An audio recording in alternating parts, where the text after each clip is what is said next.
needed to sort out. First is to make sure that there is land that is available.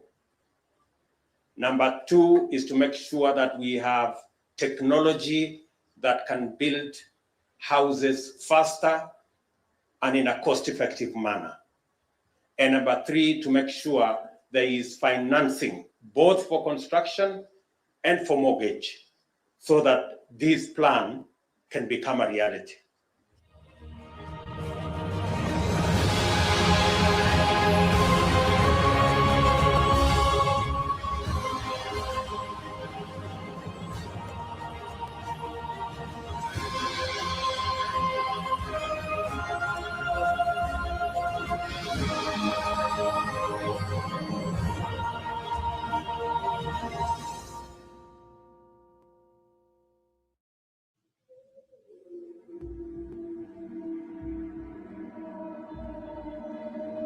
For decades, Kenya's housing story has been one of exclusion and shortage.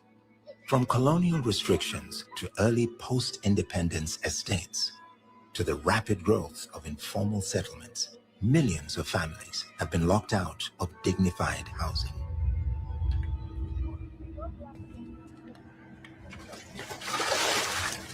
Today, that story is changing.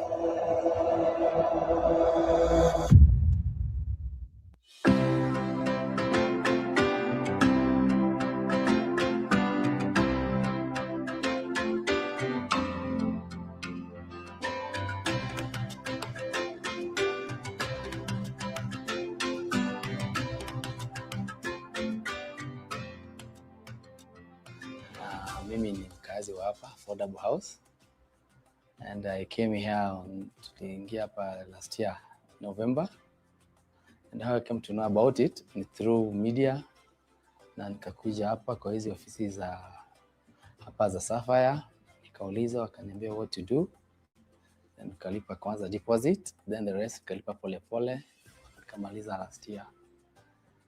So far so good, my experience here ni mzuri. The place is serene, it is quiet, security iko sawa, the houses are good, the social amenities they are okay, maji iko, stima iko throughout, security is okay, everything is just working nicely. In this project, we are writing new pages of history in the housing program of the Republic of Kenya. And I am so proud that it is happening in our time. Its scale, its integrated design, and its focus on transforming informal settlements make it a landmark in public housing delivery. Residents will not only access housing, but a full ecosystem of social infrastructure.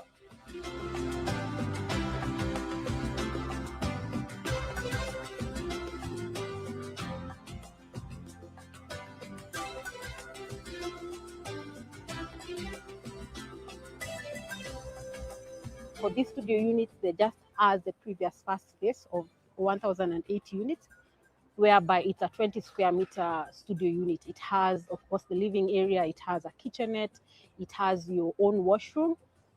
They have gas reticulated into the units. They have water supply, clean water supply, and constant water supply. Of course, there's electricity in the area. The areas will be well serviced. We have property managers on site to look at the common areas, ensure cleanliness, garbage collection, proper lighting of the common areas. As you saw in the first phase, the designs are the same, and we were able to see as you get into the units. I know by now so many people have been able to take shots of those houses. There is adequate lighting, there is adequate ventilation of those areas, there are adequate spaces for children to play, there are adequate commercial spaces, people can be able to shop in those particular areas. And this particular estate, also because of the scope of the estate, it has a fire station, because of course there is reticulated gas in this particular place, just for increased security. There is a police station within this particular estate. There's a strip mall that can be able to cater to 5,000 shoppers. It will be a mall that will have various businesses. So you'll have supermarkets, butcheries, kinyozis, various types of businesses taking place. And that is in addition to the 50 containers that we have here in phase 1 that were allocated to tenants. They balloted for the same. So the same tenants living here are the same ones who are operating businesses within the container stores. But for these others, we'll be able to put them out there to Kenyans who are interested into running commercial businesses to serve Kenyans or beneficiaries living in this particular estate. So that will be putting out, and will be, of course, putting that openly in the market for auction. We also have a level 4 hospital, New Mukuru level 4 hospital. It was initially designed, it had started as a level 2, but because of the number of houses we are doing here, it has been upgraded to a level 4, and adequate space has been provided. So you'll have maternity services here, you'll have theater, the common outpatient services. We also have 2 educational facilities. We have an ECD that can be able to house or cater for about 280 to 300 students, of course, residents of this particular estate. We also have a primary school from grade 1 to 6. Mimi ni plumber wa hii project ya Garissa Affordable Housing, na hii kazi nimeanza tarehe 2 mwezi wa 2 2025 mpaka sasa inaendelea. Hii kazi imenisaidia sana. Mimi niko na familia, niko na watoto wawili wasichana. Hii kazi imenisaidia sana. So hii kazi imeniletea manufaa mingi sana. Sasa hivi alhamdulillah, maisha imekuwa sawa. Nimenunua ng'ombe 3 na ng'ombe 5 za hizi kushago zinakaa pale. Maoni yangu ni affordable house imesaidia watu wengi sana. Kama wale kuna hapa kuna electrician, kuna plumber, kuna mafundi wengi hapa, lakini wamepata manufaa mingi sana. Imesaidia mpaka mimi wameniambia kama hii kazi imesaidia sana wao.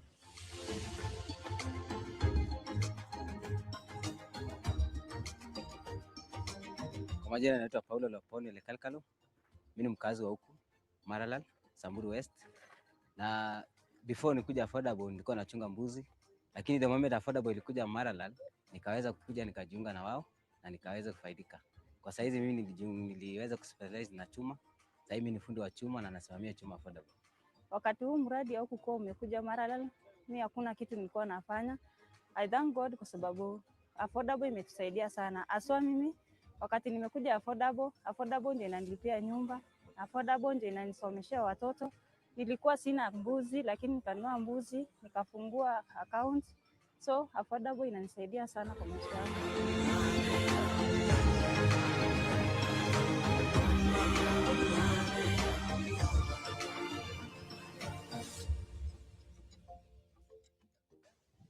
Si vile asubuhi huwa wanapanga. Hakuna kazi misi, wakitupanga korogo pia naingia, wakitupanga cleanliness pia naingia, transporters, hakuna kazi mimi siwezi fanya. Kila kazi I can do it. Nasaidia watoto wetu, wadogo wangu kusomesha, na hiyo pesa natoa kutoka hapa. Tunashukuru president yetu mpaka tumesaidia mfamilia. Mimi nimekuja hapa ukue mtu wa mkono, sasa ni still fixers. Mpaka tumesaidia familia, mwingine analipia shule, tunashukuru.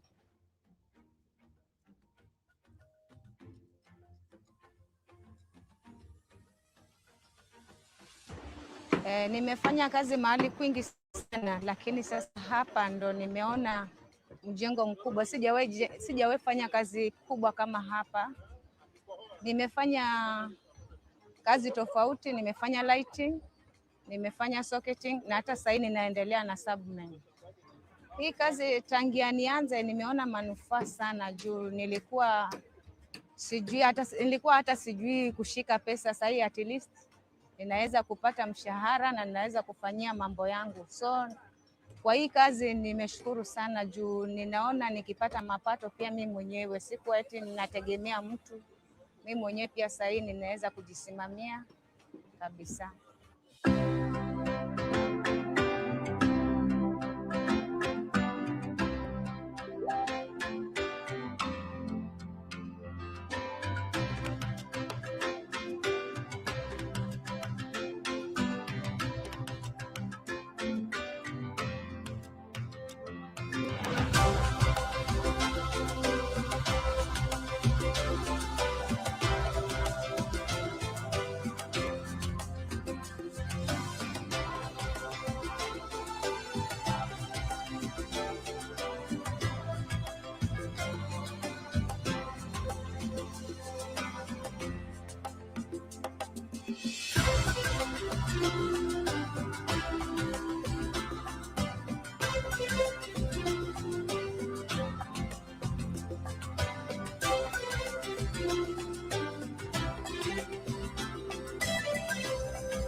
is Andy Uma.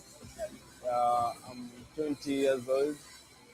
So I'm an apprentice at Don Bosco Boys Town, studying plumbing. It's a dual apprenticeship program. So it works like you're here 3 weeks in the site, then 1 week you're in school. I'm doing drainage. I'm doing water supply for the houses. And the experience has been good. And when you get to work with qualified people and skilled people, it's like you tap experience. So yes, I get a stipend. It's actually helpful because inasimamia fare, lunch here, so ina step up. Mimi naitwa John Omondi, ni mkaaji wa hapa Soweto. Tunafanya kazi ya chuma, kuchomelea chuma, tunatengeneza milango, madirisha, hata vitanda, tunatengeneza vifaa vya chuma.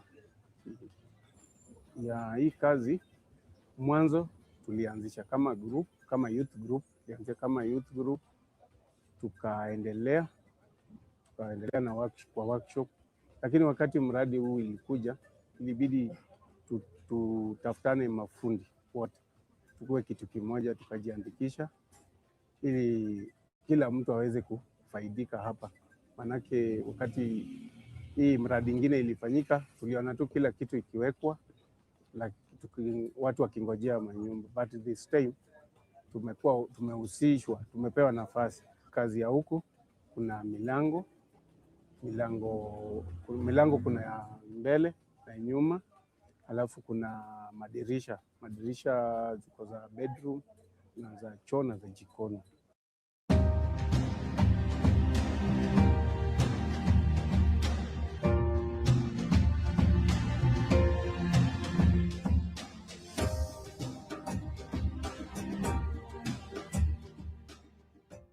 We have been in the steel industry for over 30 years. Started from humble beginnings as a hardware.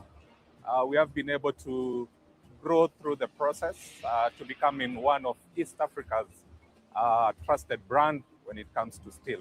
With the support of affordable housing, we have been able to maintain a threshold that keeps our workers in the office, keeps our fleet moving. If it wasn't for the affordable housing, I think my production right now will be at 20%. Projects like Mukuru, projects like Soweto in Kibera, projects like Eldoret, projects in Nyeri, projects in Kisii, all the way to projects in Mombasa. These are projects that are keeping us on the move. They are keeping our drivers busy. They are keeping our loaders busy. And this, as you can see, this is an investment where we have over 1,000 people working here. If today we didn't have the affordable housing project, half of these people will be at home.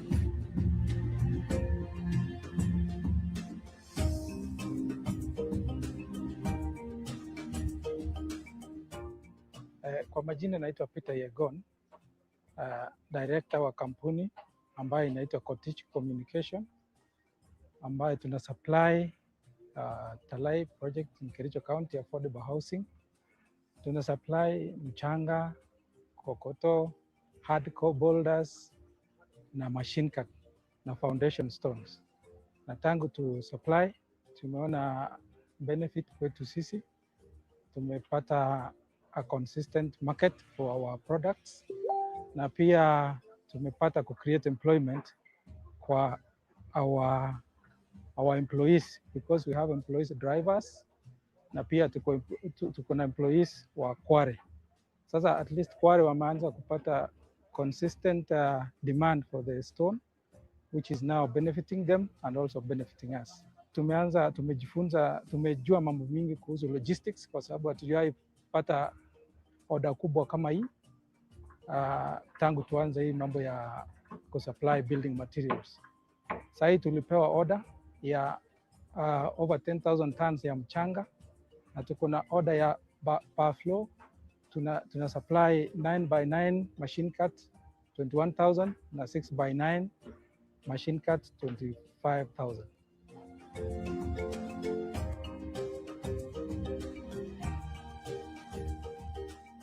Si niliwaahidi tutajenga hostel. Sasa nimetafuta pesa kwa housing fund. Sasa 1.2 billion shillings tunajenga hostels hapa. Currently, Alupe University has a student population of close to 4,800 students. But as we speak, within campus, we don't have any hostel to host our students. We have partnered with the community to have hostels to host our students. And we so believe that this particular project will go a long way of ensuring that we host close to 2,000 students on campus, and that has its own benefits because students will have ample time to read even during evening hours. They will have ample time to do their studies, and also it will really be cost effective. I also want to say that this particular project, which has 420 units per block and definitely hosting close to 2,800 students, it has 100 units for postgraduate students, what we are calling the studio. So we can host postgraduate students here comfortably, even international students. And the fact that we do have a very big student center will go a long way in ensuring that students are involved in extracurricular activities. For example, indoor games, because currently we don't have even space for indoor games. So watabaki wanafunzi wachache ambao watakuwa wanaishi nje, lakini I have a plan, tutajenga the next phase ya hiyo hostels so that wanafunzi wote wa Lupe waishi hapa ndani ya campus. We want to make this program a reality, and we want every Kenyan to own a decent home wherever they are in the Republic of Kenya.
Asubuhi hii ya leo tunakushukuru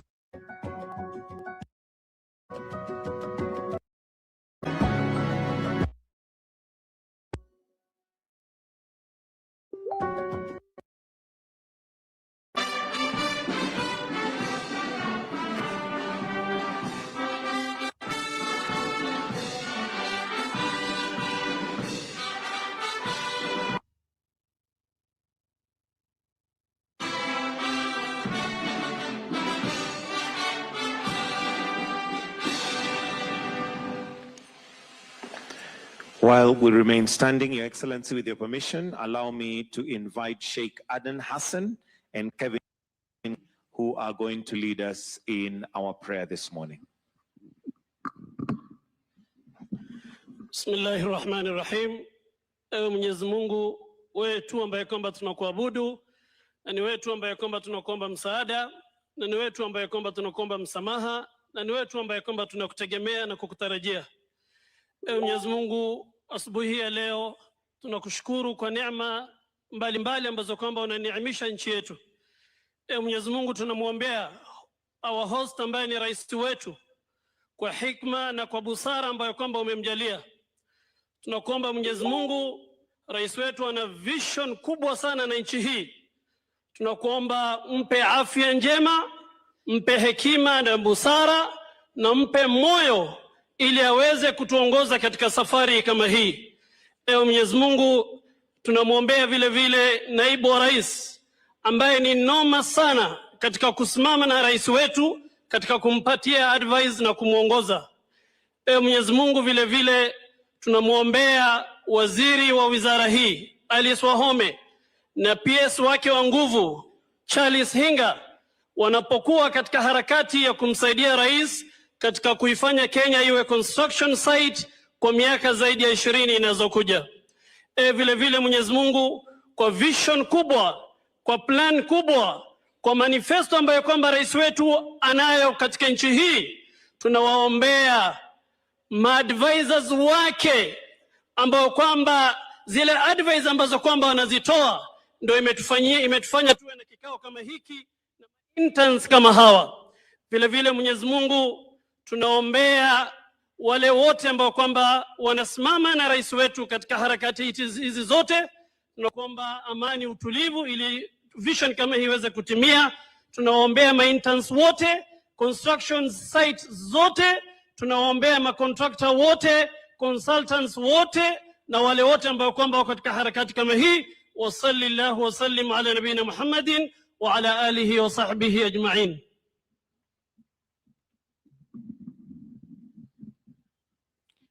Dear God, thank you for this day. We thank you for assembling us all, the interns, with His Excellency, the President of Kenya, Dr. William Samoei Ruto. We thank you for the great vision of our President to take our country, Kenya, to the next level, including the housing program. We pray that you may help us. You may help our President to achieve this great and noble vision. Also for the interns assembled here, we pray that you may help us to work diligently to move our country to the next level. For this meeting, we pray that you may be with us. Whatever that we are going to discuss today, may it be of substance. This we pray in the mighty name of Jesus. May we kindly take our seats. Your Excellency, Dr. William Samoei Ruto, President and Commander-in-Chief of the Kenya Defense Forces, Your Excellency, Professor Abraham Kithure Kindiki, the Deputy President of this great nation, Honorable Alice Wahome, Cabinet Secretary for Land, Public Works, Housing and Urban Development, all Cabinet Secretaries present, Principal Secretaries present, led by PS Charles Hinga, the PS for Housing, Departmental Committee for Housing, Urban Planning and Public Works, led by their chair, Honorable Johanna Ngeno, all members of Parliament present, all chairpersons, CEOs, board members of various government institutions, all stakeholders in the housing space. Your Excellency, with your permission to start us off, allow me to invite the PS for Housing, Charles Hinga, to just come and make some brief remarks and also recognize and possibly mention those who are present with us this morning. So let's welcome him with a clap. Charles Hinga, karibu sana.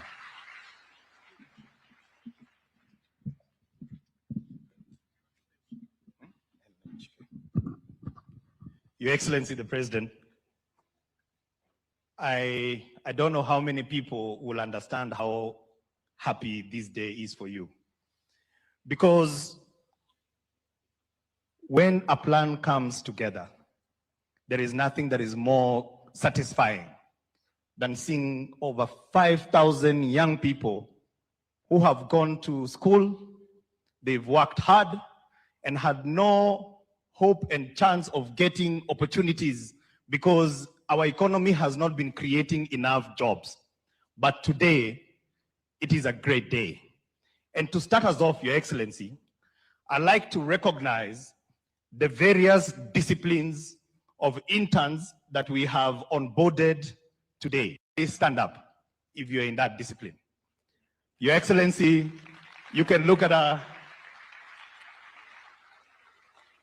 of the 5,000 that we hired, we have got 240 architects, 52 architectural assistants, 366 civil engineers, and 52 construction management. Thank you very much and welcome to State House.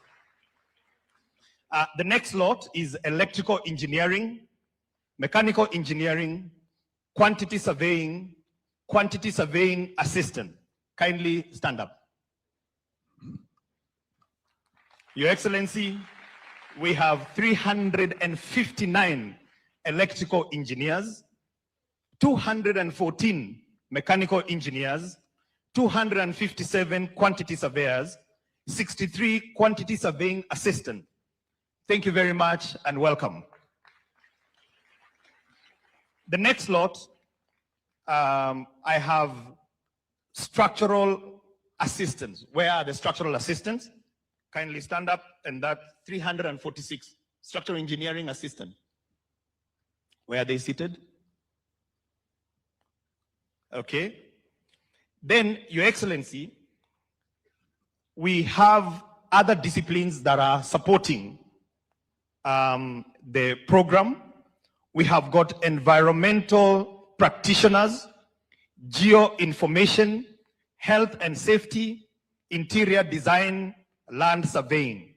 Where are you? Kindly stand up if you have mentioned your discipline. They're all seated around this side. Thank you very much. And that's quite a huge number. Then I have landscape architects, I have realtors. These are the people who are going to help us in selling these units. Valuers, social development, and urban and regional planning. If I have mentioned, please stand up. Okay, there they are. Quite a huge number. Thank you. You can be seated.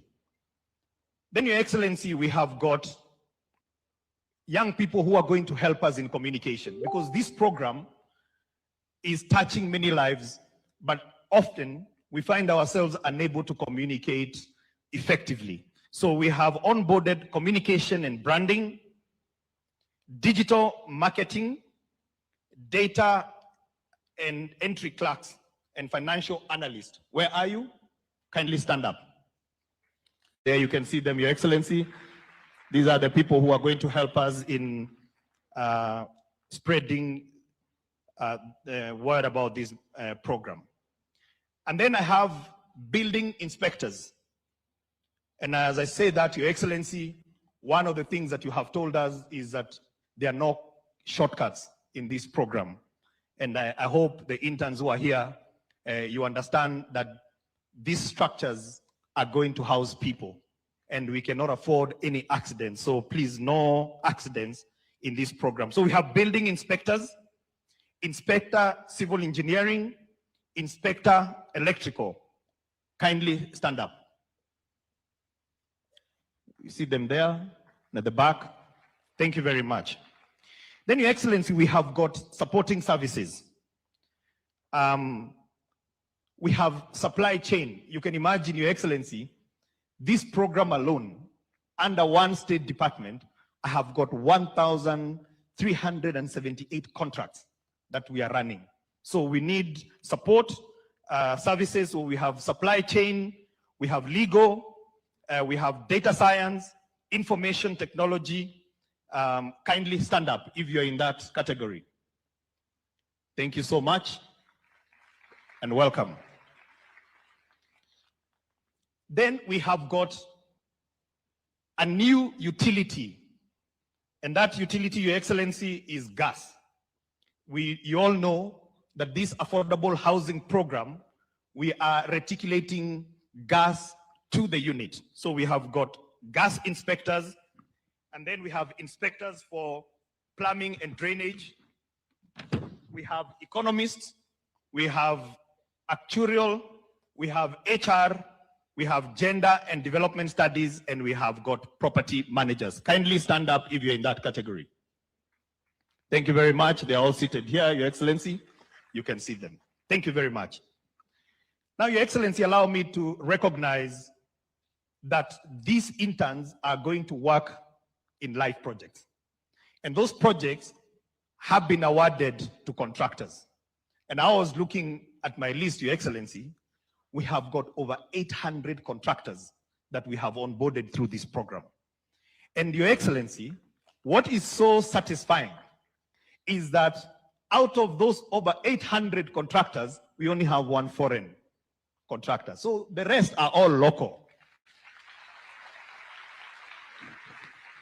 And Your Excellency, that is very important because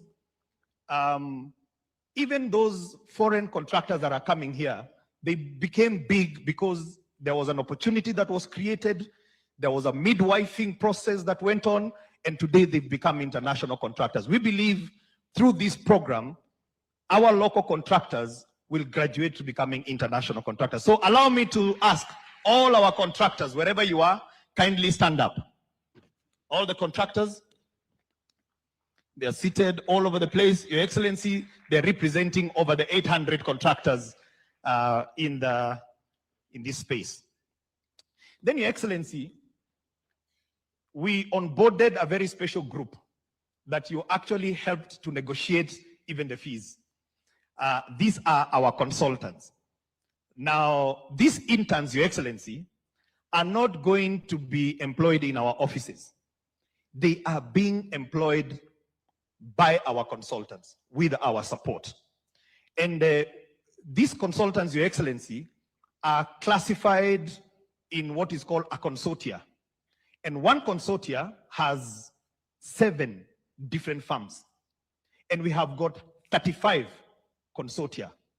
So if you do your maths, we have got over 300 consulting firms through this program that have been given an opportunity, and today they're extending that opportunity to the graduates and the interns.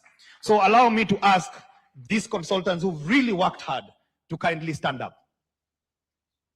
All the consultants, they're seated all over the place. Thank you very much, representing the various consulting firms. Your Excellency, allow me then to recognize these interns will be paid through our housing board. And this board has been very special. So Jerry, the chairman, and your board members, kindly stand up so that we can recognize you. Thank you very much. That's a board of affordable housing. And then we also have our National Housing Corporation board that is here, that is working with us as one of the implementing agents. National Housing Corporation board, kindly stand up. Thank you very much. Thank you. Your Excellency, I also have a very special mention to Safaricom. When you met the CEO in December as we were handing over Mukuru, they had a passion to support the interns. And today, they have said that all the airtime that will be used by the interns to communicate the data they're picking, that Safaricom is going to pay for it. And today I have Sylvia, I don't know where she is. Yes, Sylvia is our director. Thank you so much, Sylvia. And Safaricom for not tiring in supporting the government agenda. And Your Excellency, they are also considering giving the interns a tablet so that you have data. So Your Excellency, because we have the main course is coming up, allow me just to recognize my colleague PSs who have come here. Kindly stand up. I'm not going to mention you by name. Kindly stand up. Thank you very much, PSs. And Your Excellency, you can sit. This work, including the legislative framework for the affordable housing program, will not have happened if we did not have a very supportive committee. So allow me to ask my committee, led by our chairman, Ngong, Ngeno, and the rest of the team. Kindly stand up so that we can recognize you. Thank you so much, Your Excellency. This team has given us a lot of support and we truly appreciate. So, Your Excellency, allow me at this juncture to invite my Cabinet Secretary to come and make some opening remarks, and we can take the program forward. Asante sana. God bless you and thank you. Let's also give a clap to my Principal Secretary, Charles Hinga, as he sits down. Your Excellency, this is your meeting this morning to meet with the interns. But let me recognize your presence here and this invitation, allowing time for us to come here. Your Excellency, the Deputy President, I think all protocols settled and mentioned. I want to adhere to that in the interest of time. Your Excellency, today we present a new picture to the country. This new picture, Your Excellency, is that we have been working with the professionals, but today 5,500 interns are here in State House to tell you that we have actually commissioned them. But without this presence, Your Excellency, the people out there may not understand the entire space. Your Excellency, the picture that has been coming is for our project sites, where our critical workers are the masons. That is what people see, the artisans in each project site, currently standing at over 320,000 without this team here. Your Excellency, we know that these are professionals in their own right. Your Excellency, we want to thank you because the idea to bring this team on board was actually your idea. We were working with them, but for the interns who need professional experience, work experience, Your Excellency, we are grateful that we were also able, through the consultants, to come up with a package so that they have their allowances without challenges. Your Excellency, the work is a lot. We have more out there. This is a program that, with your permission, Your Excellency, should run every year because they will be out there for 12 months. And we know with the experience, because each one of them will be in charge of specific block, specific work, that then they can be able to be given accolade or recognition for the experience they have gathered. You know, you met some of them in Nyeri, so they are already in their sites. They know where their workplace is, and we are very happy with the enthusiasm, the energy, the youthfulness that they have taken up their work or their duties. Your Excellency, with them, of course, the consultants, our teams in the ministry, Your Excellency, are there to give the necessary guidance. I don't want to add beyond that, but let me, as the Cabinet Secretary, recognize the input of the Department for State Finance and Physical Planning in this exercise in terms of our work. I want to recognize Joy Arumanyong, also, yes, PS Nixon.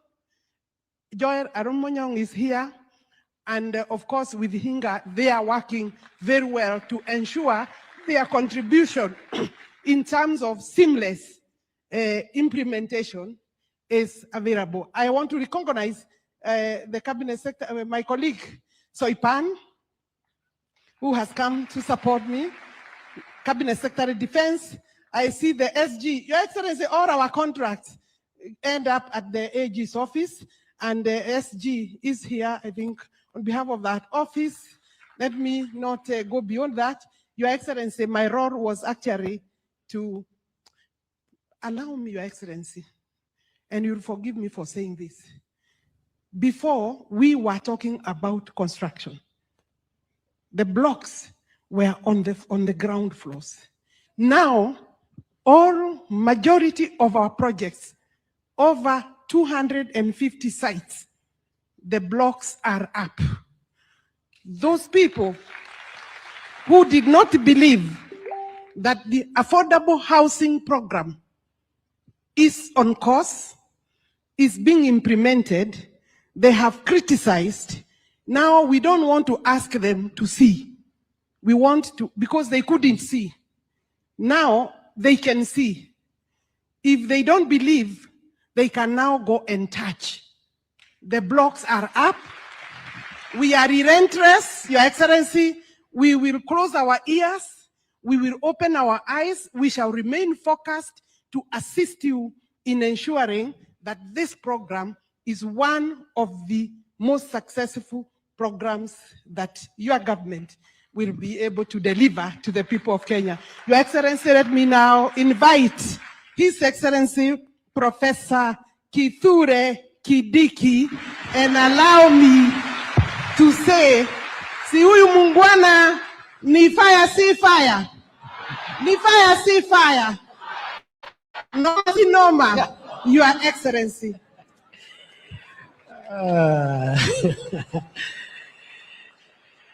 Good morning. Ni fire si fire.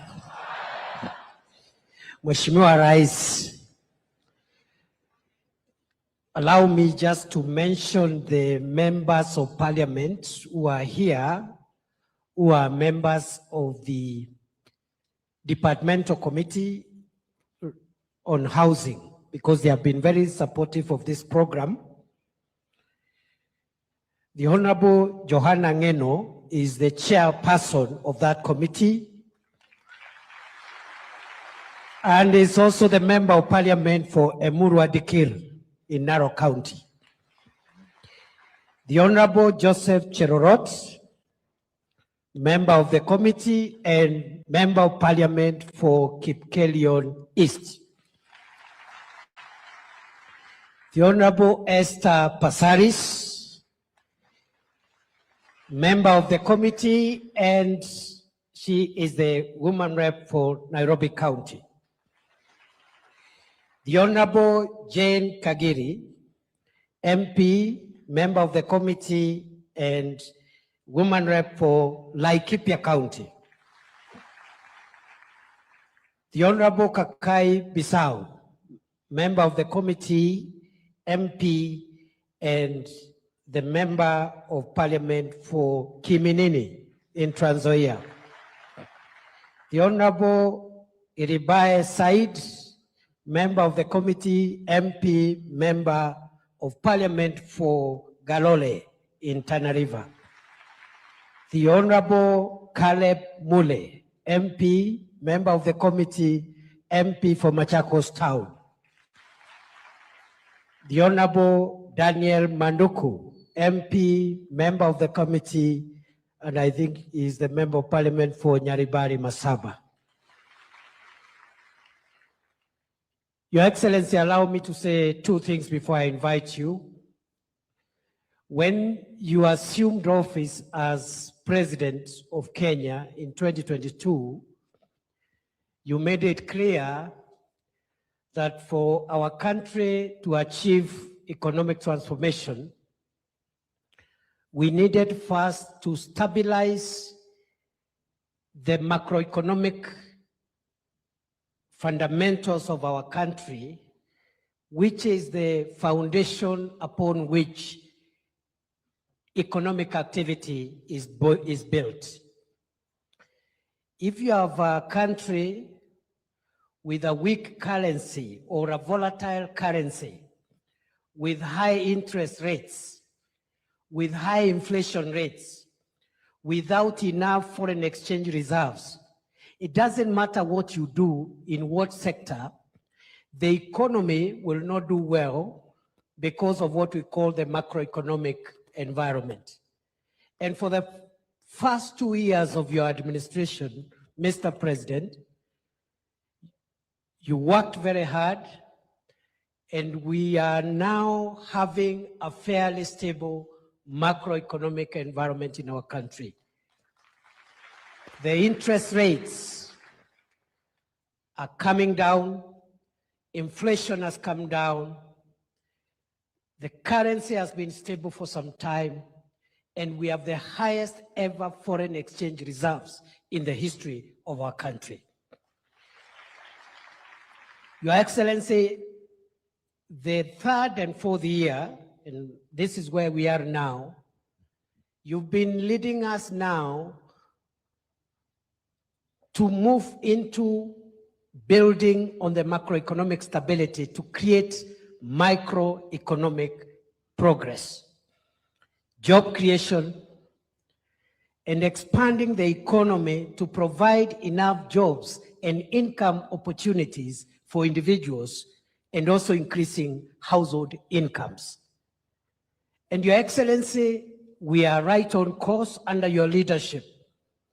And that underpins why we are gathered here today, because every opportunity given to a Kenyan in terms of a job, in terms of an income opportunity, helps us build and move closer to the realization of the bottom-up economic transformation of our country, and it helps us realize the vision of getting Kenya from where we are today in the third world to the first world economic status.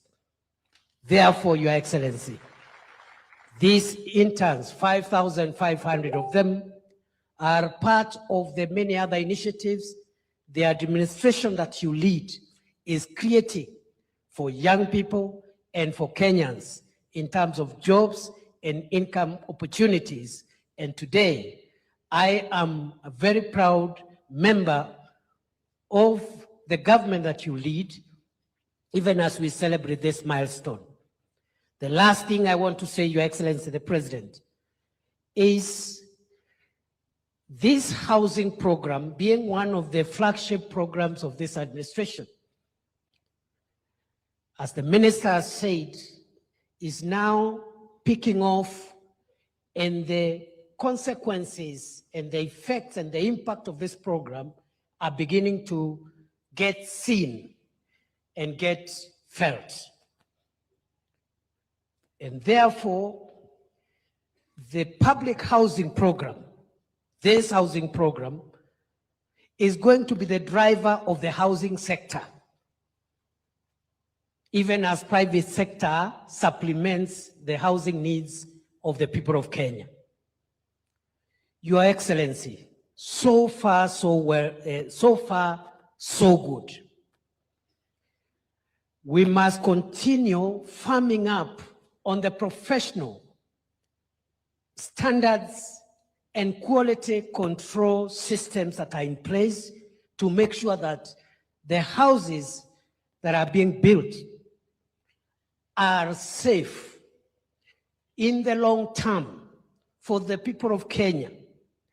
And Your Excellency, we must start thinking through how, working with the professional bodies that regulate some of the professions that are in the built environment, how going forward we must introduce and implement consequence management for professionals who, under their watch, they make decisions, which decisions ends up having the kind of situations we had 2 months ago when we had a building, of course not part of this program, that had collapsed somewhere in this Nairobi.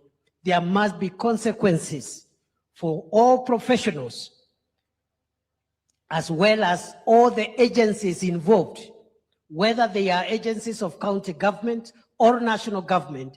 It must mean something for you to be a professional. And under your watch, or through a decision you have taken to approve something, something happens that affects the safety and well-being of the people of Kenya. I charge you, interns, to work with the consultants and your seniors in the profession to help us have very good outcomes of these programs and other programs in the built environment. Mr. President, you've done us proud.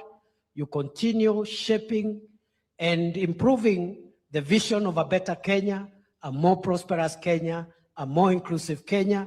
We will support you. And I want to congratulate you for the milestone that we are here to celebrate today. Na kwa sababu rais umeleta hii mradi, hawa interns wameniambia wamefurahi sana, umewapatia nafasi ya kuanza maisha yao ya taaluma zao. Without this opportunity, Your Excellency, what Kenyans require is an opportunity to get started, and they will be able now to use that network to build on their future. Na kwa sababu rais umefanya hiyo mambo, our interns wameniambia nikwambie wewe ni fire. Rais Ruto ni fire, si fire? Rais Ruto ni fire, si fire? Naomba tusimame tukaribisha rais. Wacha nisikie makofi ya rais, makofi ya rais, makofi ya rais.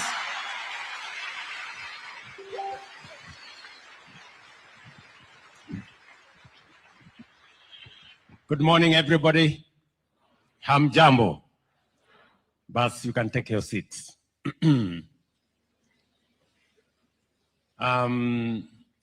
Mr. Deputy President,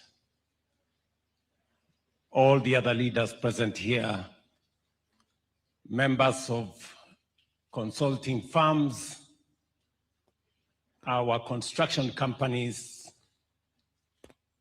and the people of the moment, interns in the construction industry. Everybody, I want to welcome you this morning to this very important occasion. I am very happy, truly, that we are having this meeting.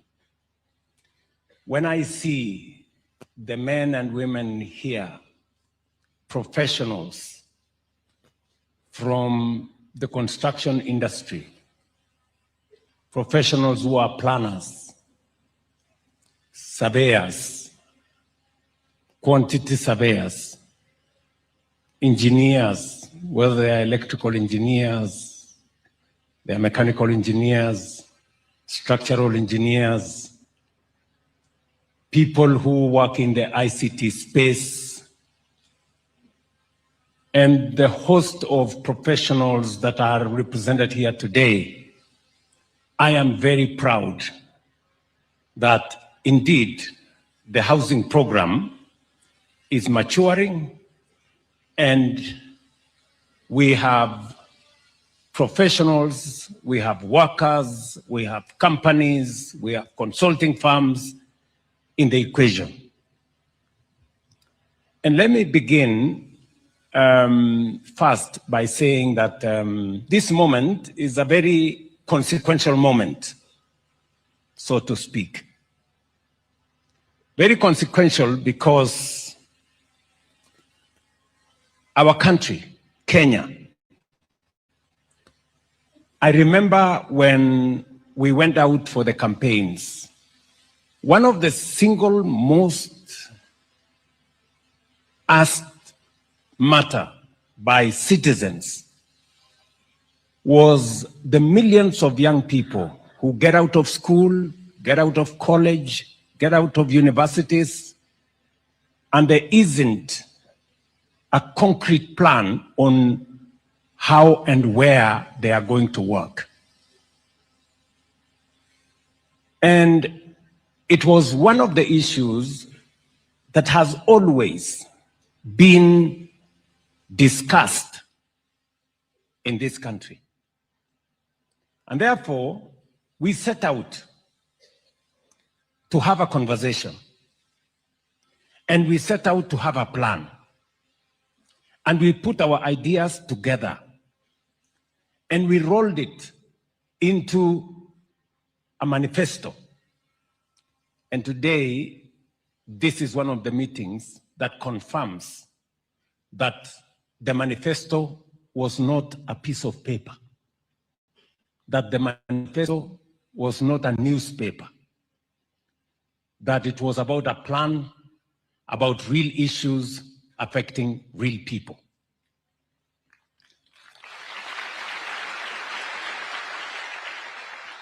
My very able deputy has told you that we had to set the base. We had to put together the foundation upon which we were going to run all our other programs. And that foundation was the soundness of our economy. I know the conversation about the economy sometimes looks too lofty and sometimes in very strange figures and language about inflation, about GDP, and all the other things. But let me just put it simply, that we had a very serious challenge as a country in 2022.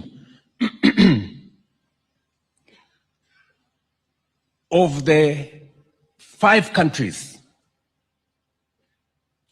in Africa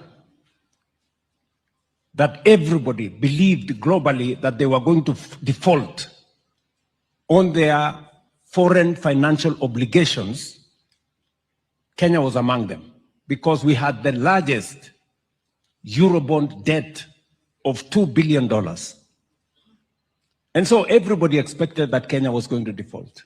And indeed, of the 5 countries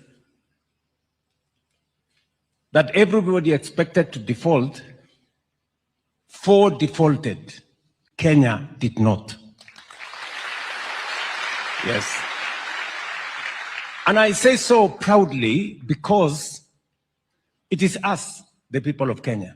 It is the government of Kenya. It is the professionals that we have in this country that we sat together, figured out, eliminated what was not necessary, removed unnecessary subsidies in fuel, in unga, in all manner of places, cut down on expenditure.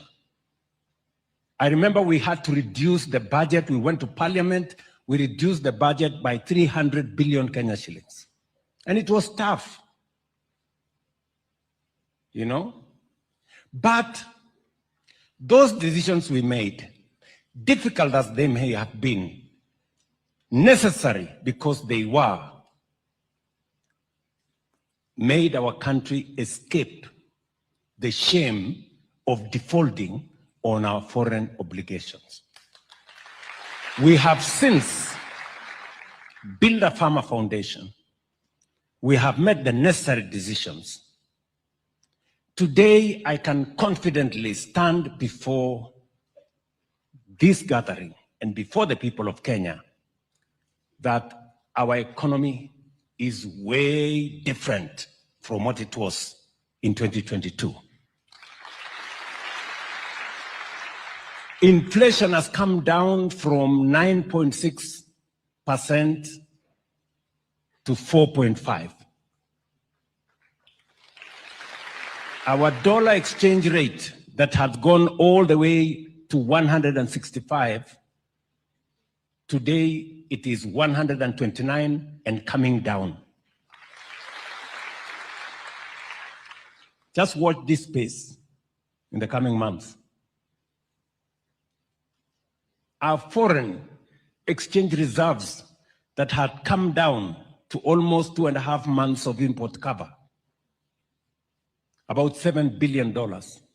Today, our foreign exchange reserves has risen to $12.3 billion, the highest in Kenya's history. These are numbers that I am not telling you. These are numbers that are available in any financial metrics. Our economy has grown, And now we have overtaken Ethiopia, we have overtaken Angola. We are now the 6th largest economy in Africa. That is Kenya, by the way, just in case you are wondering which country I'm talking about. Yes, that is Kenya. The one that I hear some politicians say is a failed state. I think the failure is not in Kenya, the failure is in their small minds.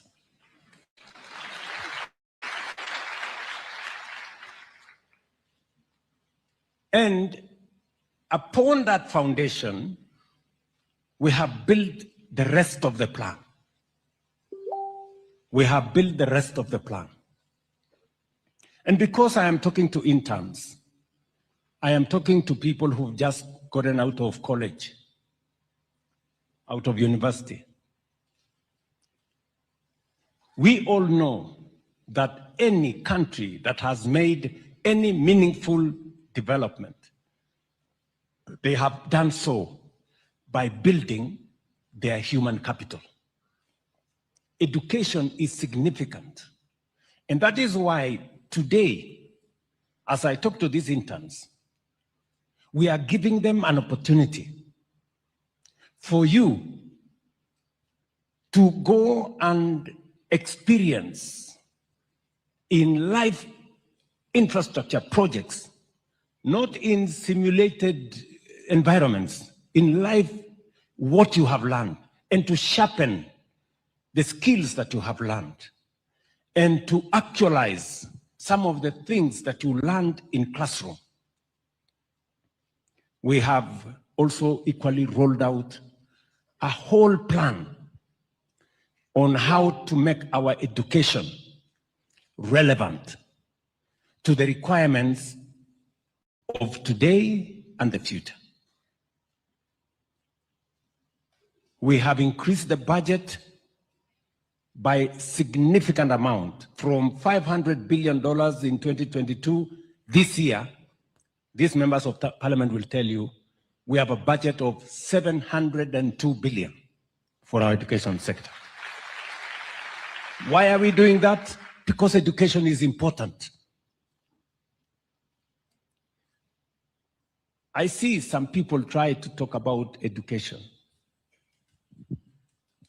And I want to tell them, in 2022, we had huge challenges in the education sector. We had a chronic shortage of teachers. We had a chronic shortage of classrooms. 21 of our universities were technically insolvent because of funding challenges. Most of our TVETs had serious problems because of funding. I stand here today to tell you that we have sorted out all those issues. Number one, we have hired, as of this January, 100,000 teachers in the last 3 years. No other administration in Kenya's history has done so. We have built 23,000 classrooms. And we have provided resources under our new student-centered model that does not give money to a university. It makes sure that every student is assessed as a student, and we give them scholarships on the basis of need and merit. And ask any vice chancellor today, ask any vice chancellor, they will tell you they can now pay salaries, they can pay their suppliers, they can even pay taxes, and the universities are getting out of insolvency. That is important. We have presided over 2 very important transitions when we set up the competence-based education.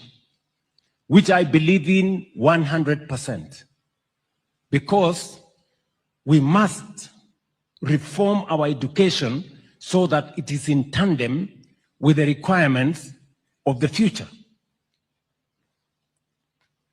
And when we designed the competence-based education, it was supposed to make sure that education does not just be about formal learning and passing exams and that kind of thing. It was about transferring skills, creating knowledge, and making sure that we prepare our human capital for what is right and what is necessary for us to move Kenya to the next level.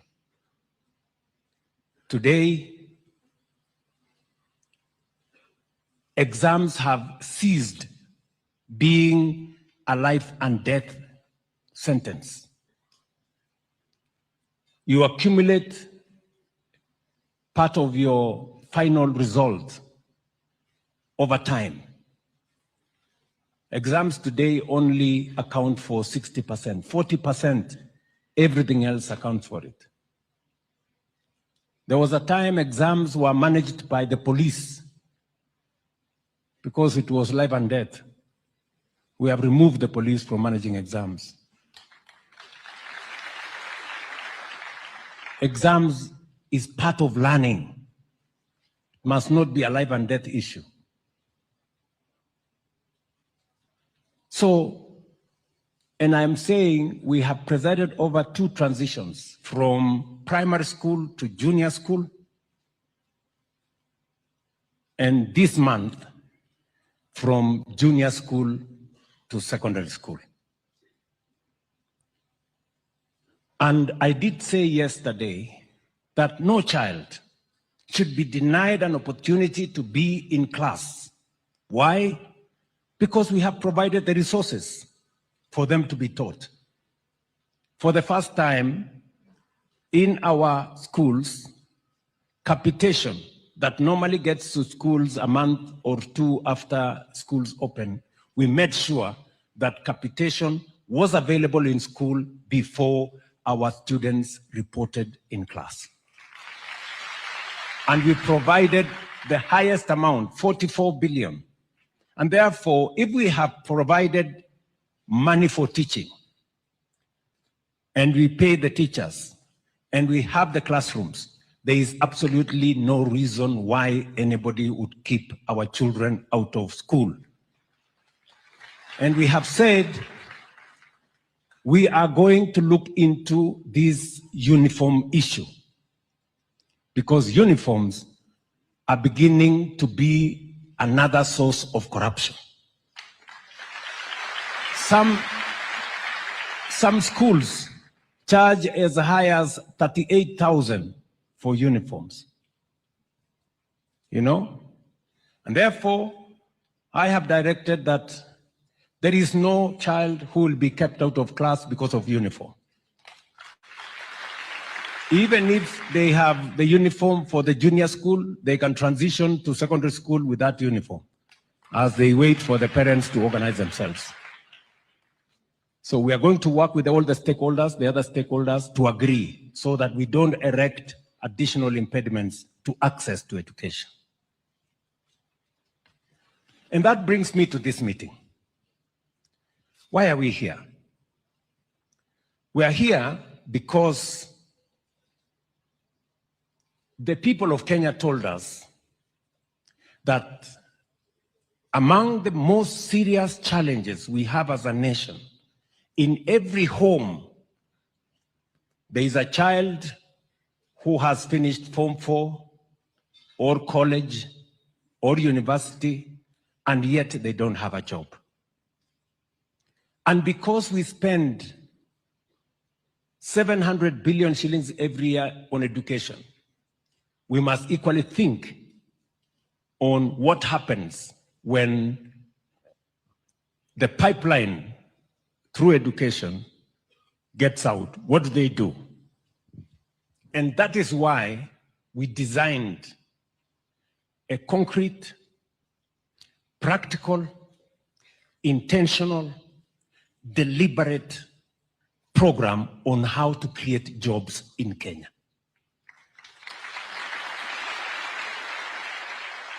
We have a program running today which we are calling export of labor.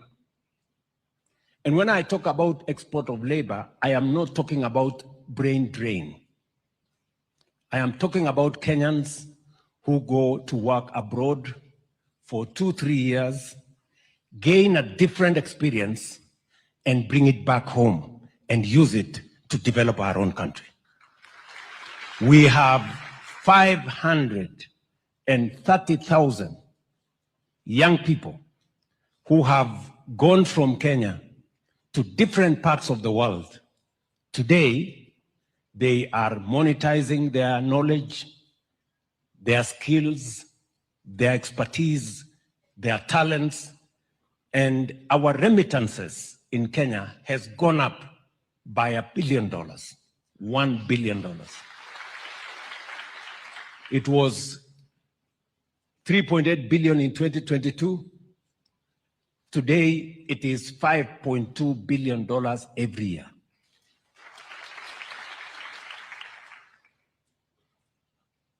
We have a whole ecosystem that we are building in what we call the digital jobs space. We have spreading our fiber optic across Kenya. We've done 30,000 kilometers. We want to do 100,000 kilometers. We've gotten better engagement with business process outsourcing companies.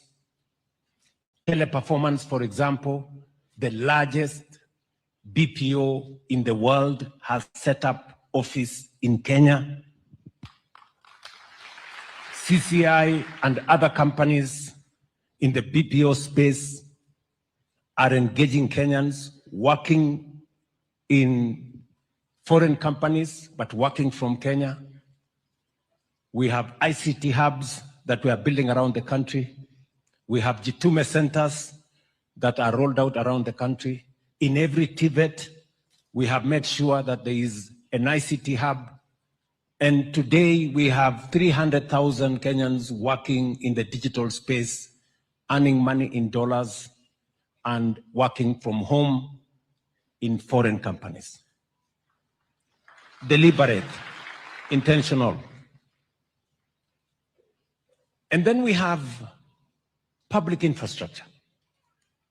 And that's why we are here today. Public infrastructure. And let me tell you,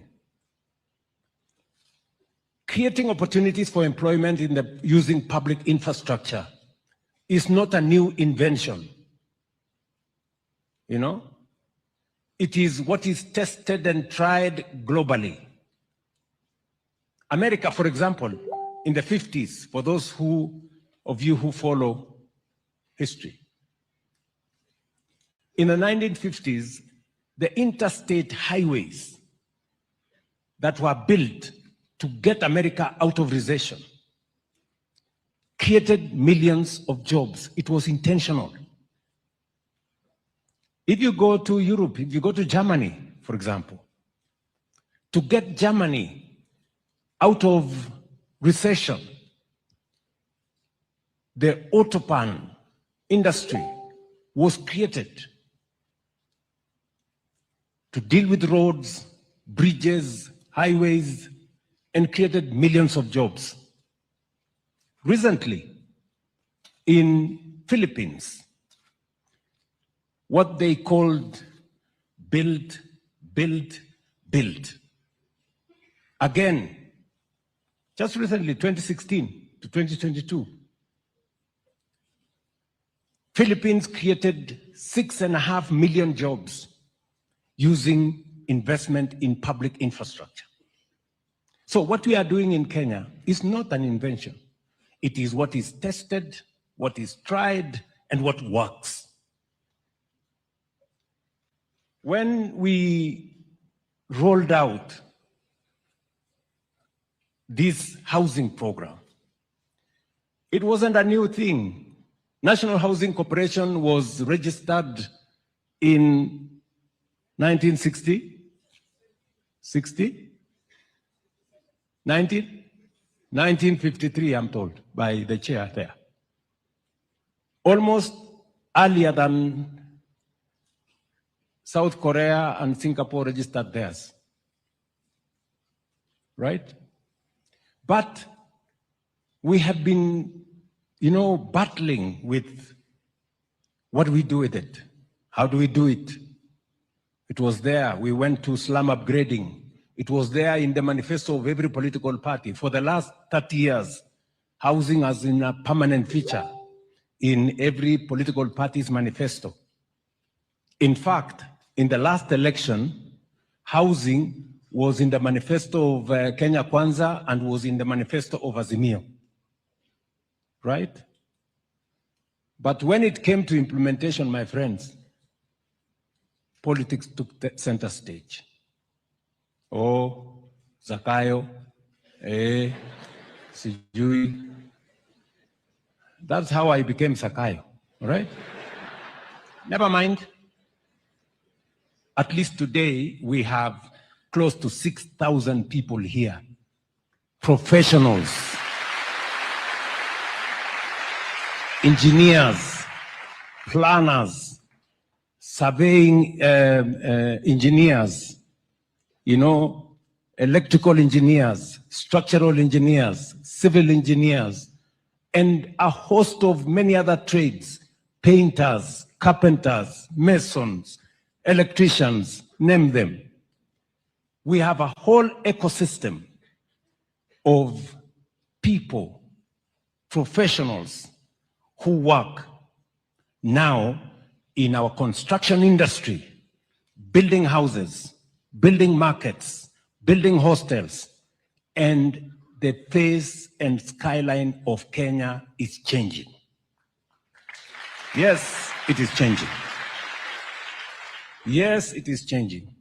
Go to anywhere, go to any big town. The face and skyline of Kenya is changing. And that is why I want to persuade you, and I am very, very, very proud of this moment, that Kenya is finally doing what is right. We are finally taking charge of our own destiny and changing our country for the better.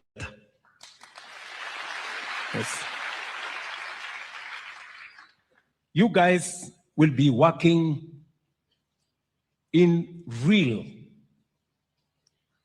live infrastructure projects, either in a market or in a hostel or in a housing program. You will be there and you will experience firsthand that Kenya is changing. And you will help us.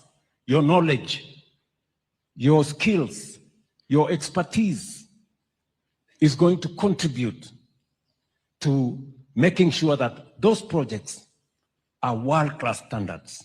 They are efficiently delivered. They are professionally handled, and they are safe for our markets and hostels for our students and houses for the people of Kenya. So I am really, really proud of this moment, that we finally are believing in ourselves. For a very long time, politics has sabotaged our country. Negativity, believing in others more than we believe in ourselves. And speaking negative things about our country, believing that nothing can happen. I've come a long way. Many people were saying, oh, this gentleman is lying to us. Oh, fertilizer was 7,000. He's saying it's lying to us. Today it's 2,500. It's real. Oh, he was going to hire teachers. We have hired 100,000 teachers. It is real. Oh, so SHA is real. 28 million people are registered today in SHA, and SHA is working. Oh, I don't know. The economy is not telling us the truth. Today, the numbers don't lie. Oh, affordable, this housing fund is a slush fund. They are going to steal all the money. Oh, you know, William Ruto is the one supplying cement. I don't know, steel. Nonsense. Today, the houses are there. They are staring at these people. Stubborn, as always. So, good people, let us believe in ourselves. Let's believe in our country as we believe in God, because this country is going to be changed by us. And therefore, I charge you, young people. I say so because I'm old enough to be your father. Many of you are what, 30? Less? Yeah. Anybody who is below 35 is old enough to be my child.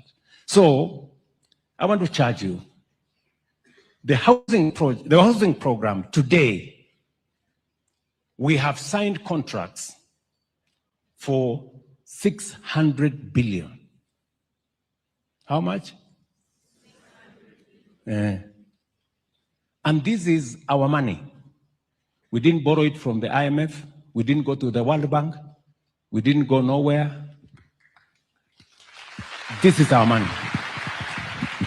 We are using our money. We are engaging our companies, Kenyan companies. We are engaging Kenya's consulting firms, professionals. We are using our raw materials, and the young people of Kenya, including the interns who are here, are at it, transforming our nation. It tells you there is nothing that we cannot do if we believe in ourselves and if we provide the right leadership. If I was a coward, this project would not have happened.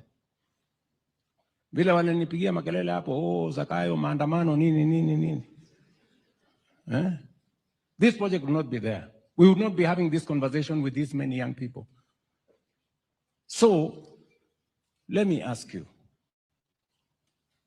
as I finish, and to thank many people who believed in Kenya. Many public servants, public officers, working Kenyans who contributed to the housing fund. They are the heroes of this program. They are the ones who have made this program what it is.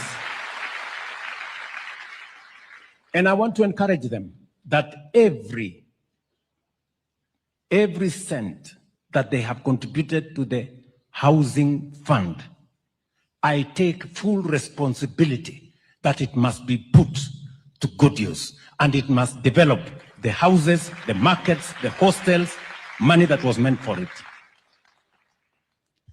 I must thank our professionals, consulting firms. They are great patriots. Wapigie makofi. I know I haven't had a moment to say this, but I will say it again. These consulting firms, our architects, our engineers, our surveyors, and all the people who have made housing, markets, hostels possible, they have made a very big contribution. Just imagine, their fees ordinarily would be anywhere between 8% and 12, 13, 14%. Ordinarily, that's what their fees is supposed to be. I called these people. Jennifer was there, right? We sat in a room there called number 6. And I told them, listen, you know, this is our country. Let's believe in ourselves. You people, you do one house here, one house there, one block of flat there. We want to give you scale. Let us negotiate the fees. Do you know how much we pay them today? Instead of 14% or 10%, we only pay them 2%. And they have done a wonderful job. Wapigie makofi.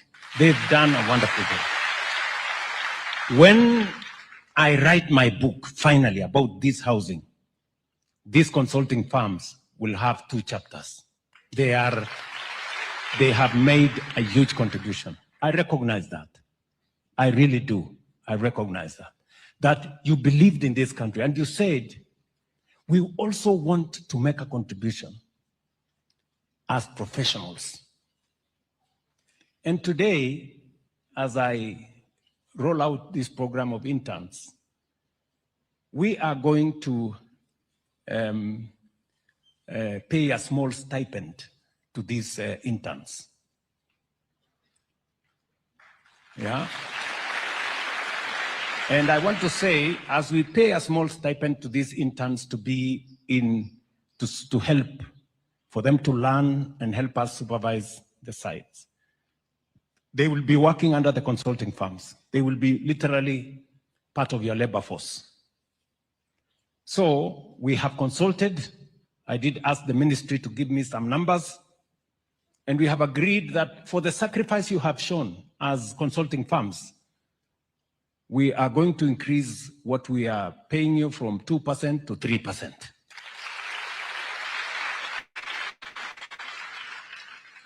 But we are also going to give back something small. These people, these young people, we are paying them a small stipend from our side. Consider also to pay them a small stipend. Small. Kidogo. Huh? Kidogo. I am not going to give you any figure. You people go and decide. These are people who will be working in your offices. They will be helping you supervise your sites. Just be considerate and see how you can. Because much as they want to learn, they need to go home, come back, pay rent a bit here and there, and survive. Yeah.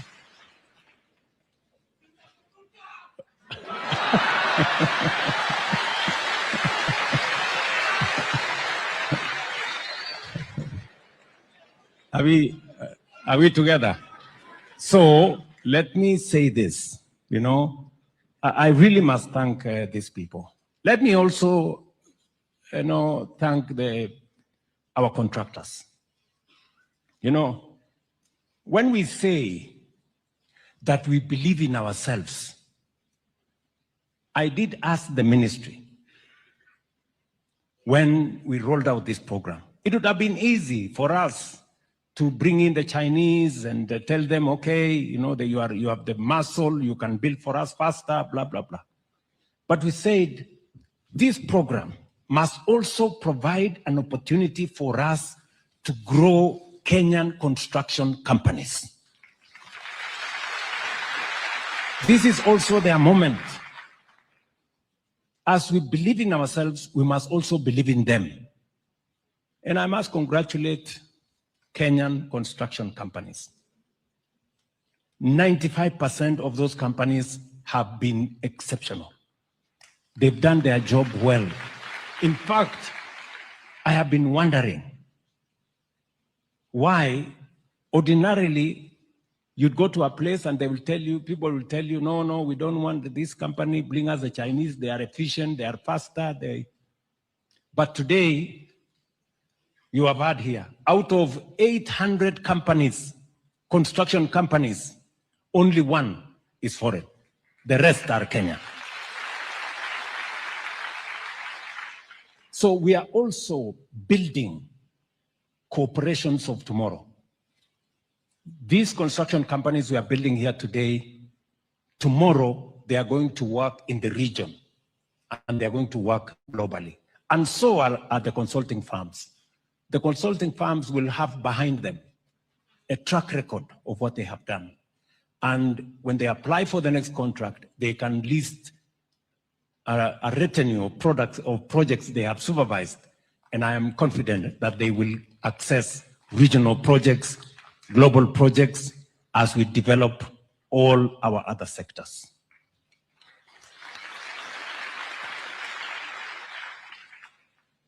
Let me conclude by saying this. The construction industry that I speak to here today is just 2 years old.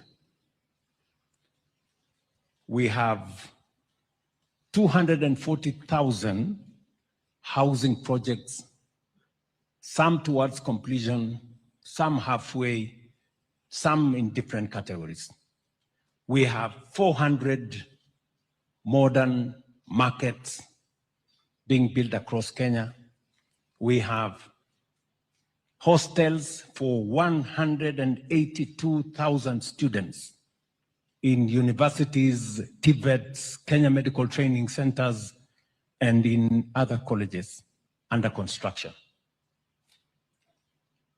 As I have told you, we have contracts of 600 billion Kenya shillings. We have 500,000 Kenyans working. We have professionals from different fields working, and this program is just started.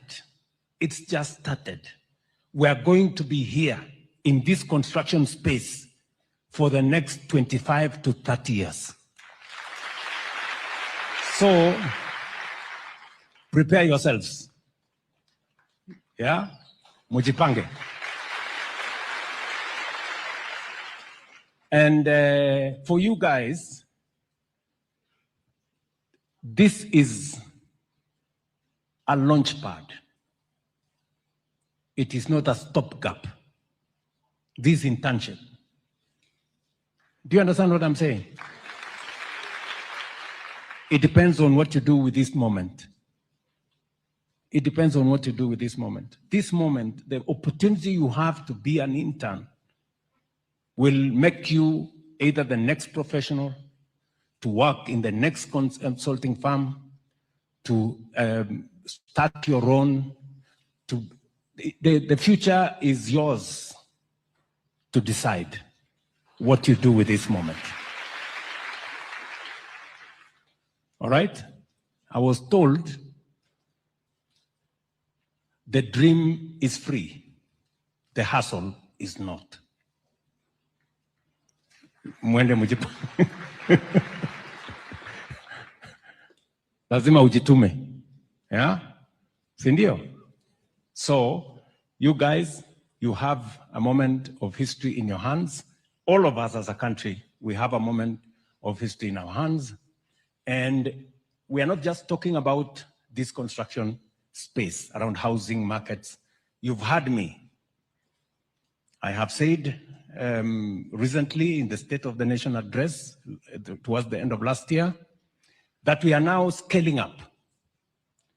Kenya, for the next 20, 25 years, maybe 30 years, is going to be literally a construction site.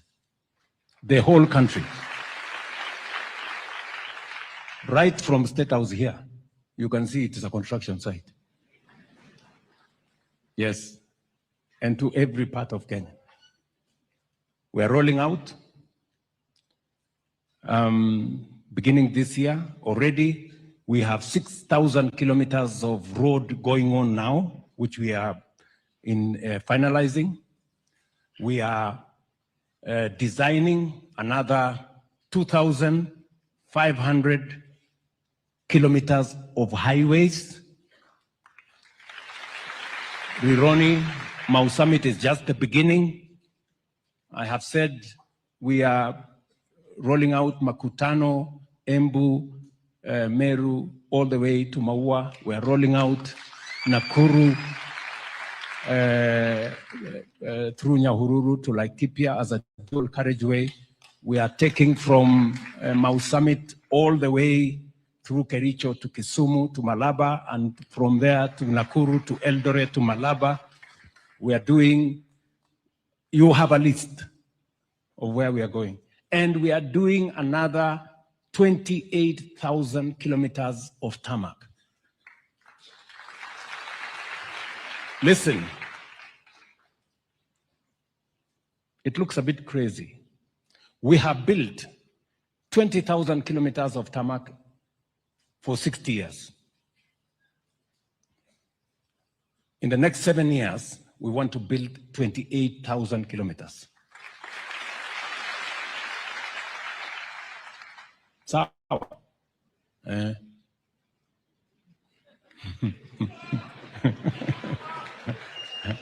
it's going to happen just as you see in our lifetime. Up to 7 years in the other,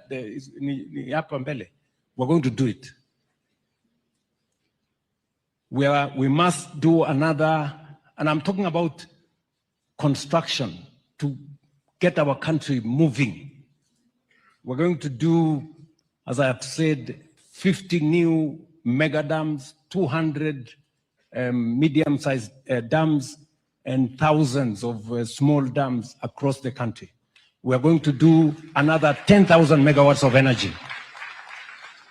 And for your information, we have the money to do it. Yes. Tuko na pesa ya kufanya hiyo kazi. Mnanielewa? I know you don't believe me.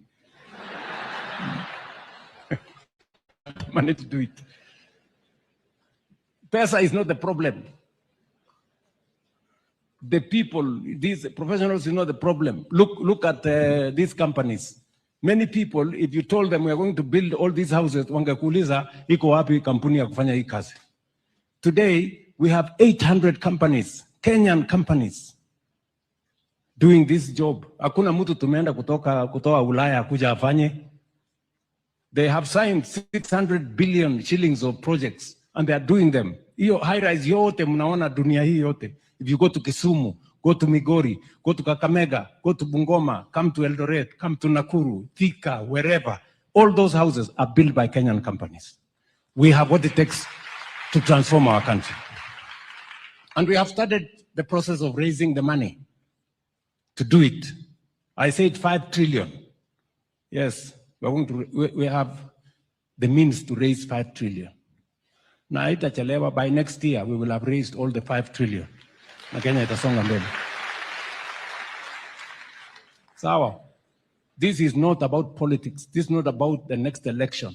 This is about transforming Kenya.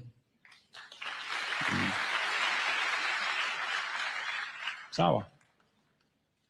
You know, and I want to ask some politicians. The other day, we all agreed that divesting, privatization is a prudent way of raising resources.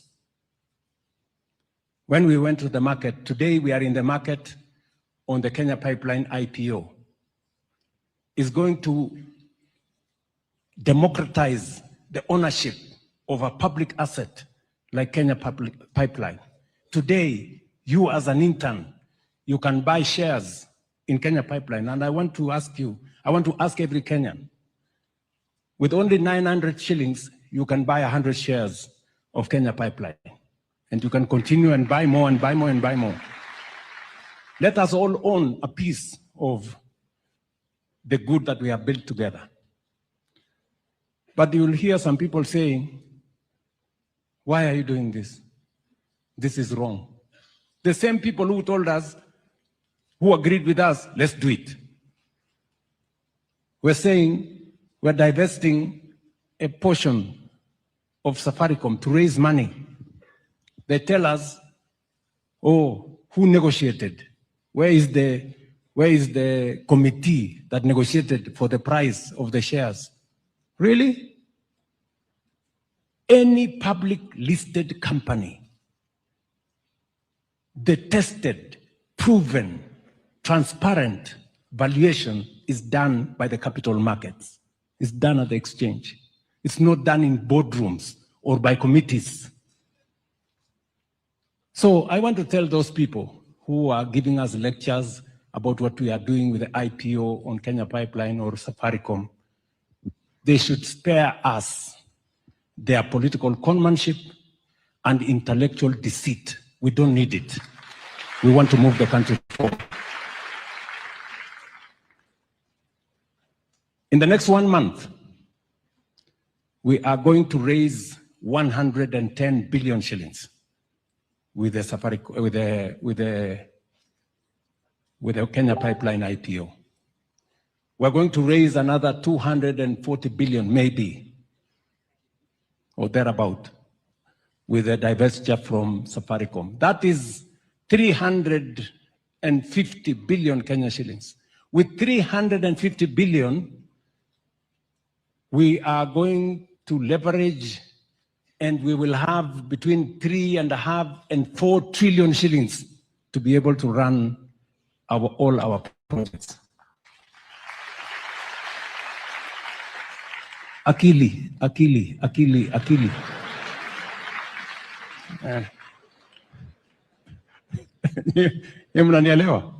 Yes, that's what is required. For a very long time, politics has sabotaged our development, small-time politics, and that's why I tell these people, we are going to change Kenya in our lifetime. When I talk about moving Kenya from the third world to a first world, I mean it, and it is going to happen right before our eyes. It is going to happen. Tunaelewana, my friends? Tuko pamoja?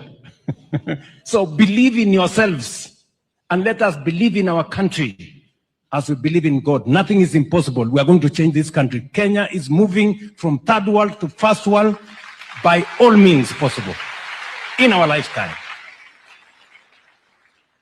Sawa. I can go on, but let me stop there. Thank you very much for listening to me. Wonderful, wonderful. Another round of applause for His Excellency.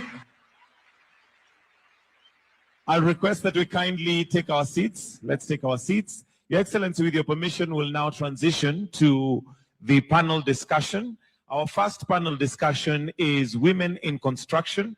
It has been long said that it's a male-dominated industry, but through the affordable housing, there is proof that this norma has been divulged, and as a result, we have very many women in construction. This session is going to be moderated by the PS Housing, PS Hinga.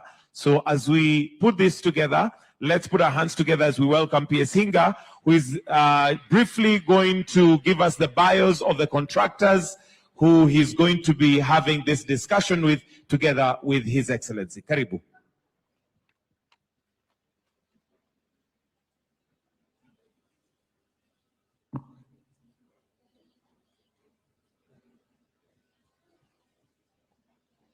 Thank you very much, Your Excellency.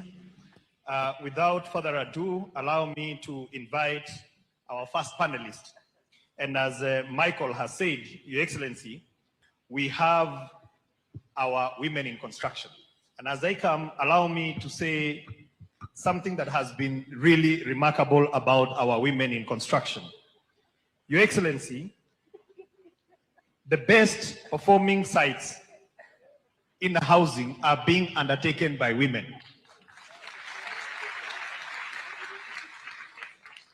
And I'd like to ask two of the best performing contractors to come and join us here on stage.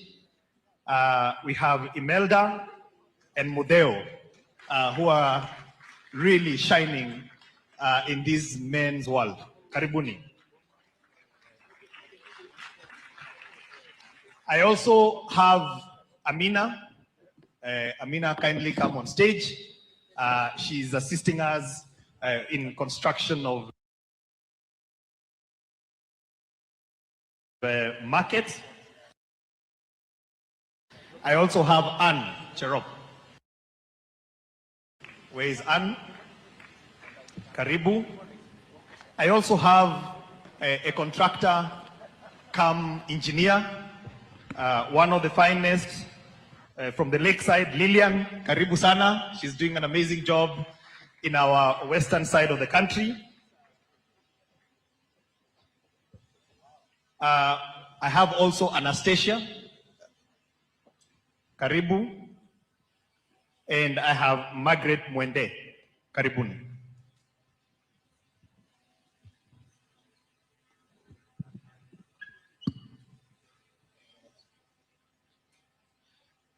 And then I'll also ask your friend Jennifer, Your Excellency, to come and sit next to you.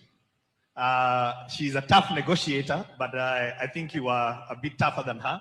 But I'd like to ask Jennifer, who negotiated for the consultants, to come and sit right there next to His Excellency. And ladies and gentlemen, allow me now to invite His Excellency the President to come and join the panel.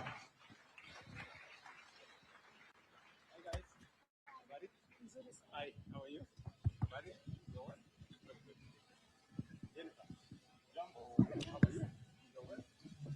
Hi, habari yako?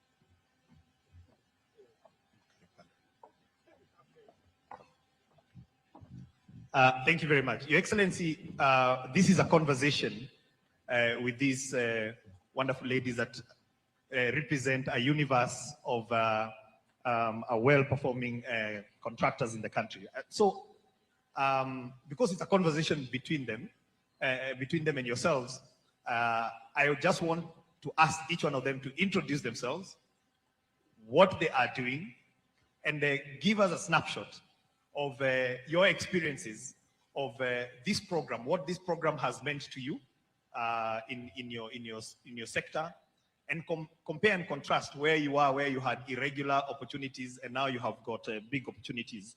So allow me to start from that side, and then we will pick up the conversation with His Excellency.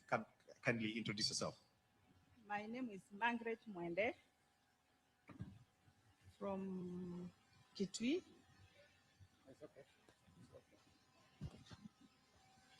Let me start again, Your Excellency. My name is Margaret Mwende from Kitui. I was doing ESP market and is already completed. Thank you, sir. My name is Amina Abdunur Ali. I'm a contractor.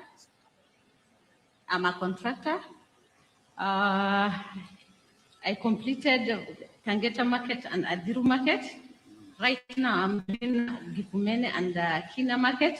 Although Kina market we have some challenges here and there because of the land. We don't have up to now the land to build the market. I got an award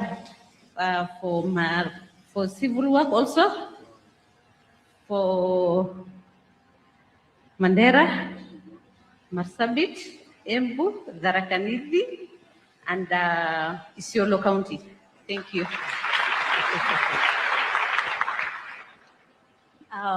Your Excellency, my name is Imelda Mutuko, and I'm a contractor. Currently finished Bumala Market, starting Bale Market, all in Western. I would like to, first of all, thank you so much for the opportunities that we've gotten as women. This was not possible before, but now we are getting a lot of support and we are being believed in to do this work.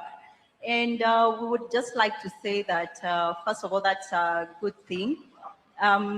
Beyond this, I would like to say that I am very pleased because when you came to Bumala, your word was, you people support this young lady, she's here to work, and I got a lot of support. And I'm hoping to get more support as we go forward.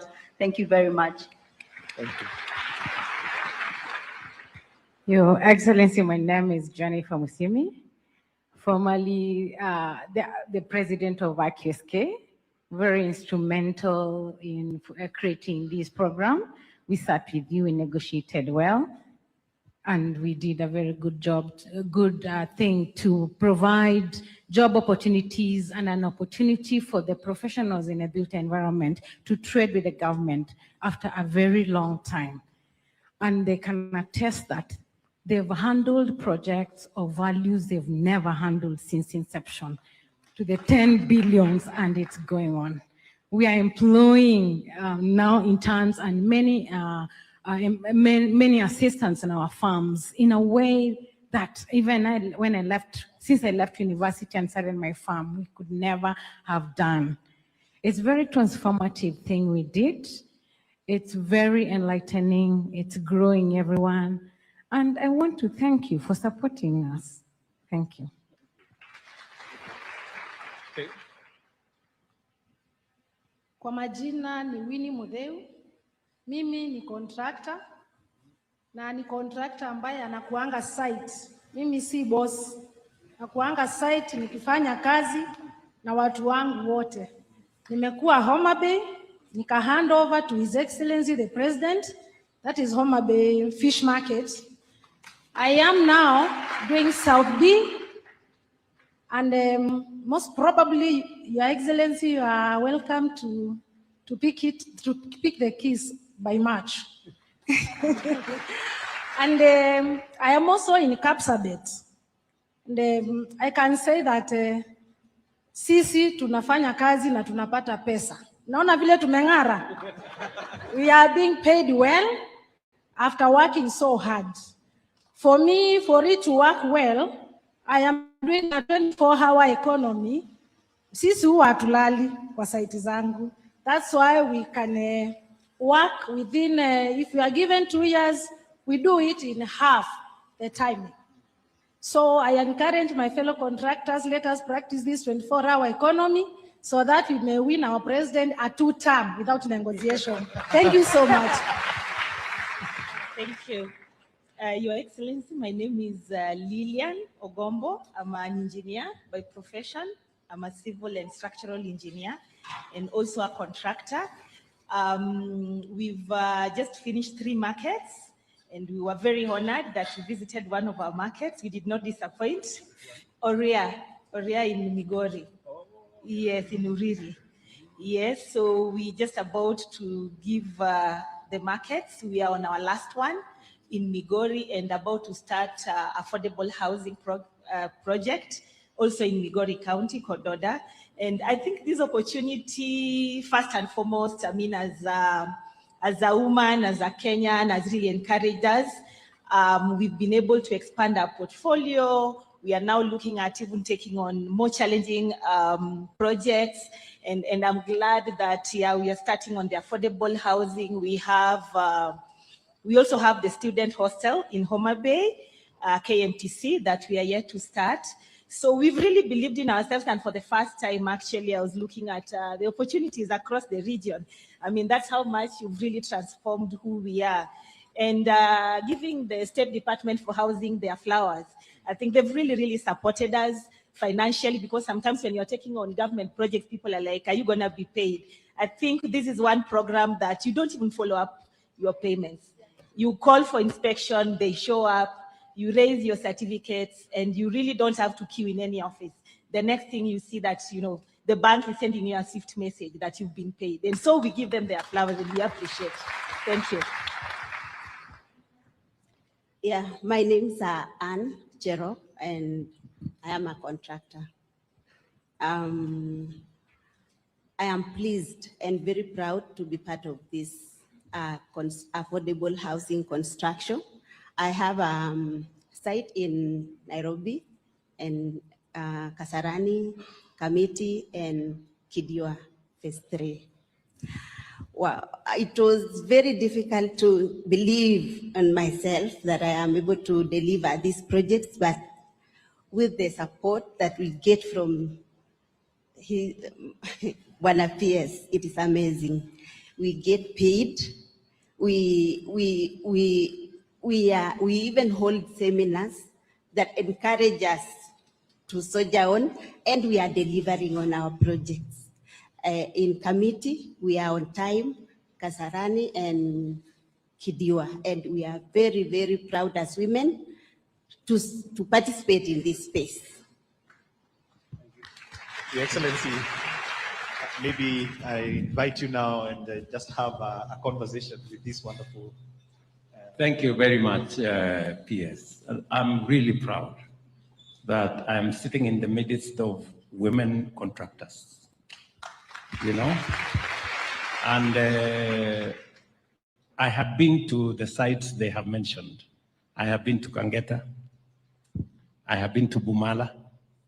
And congratulations for doing a great job in Bumala.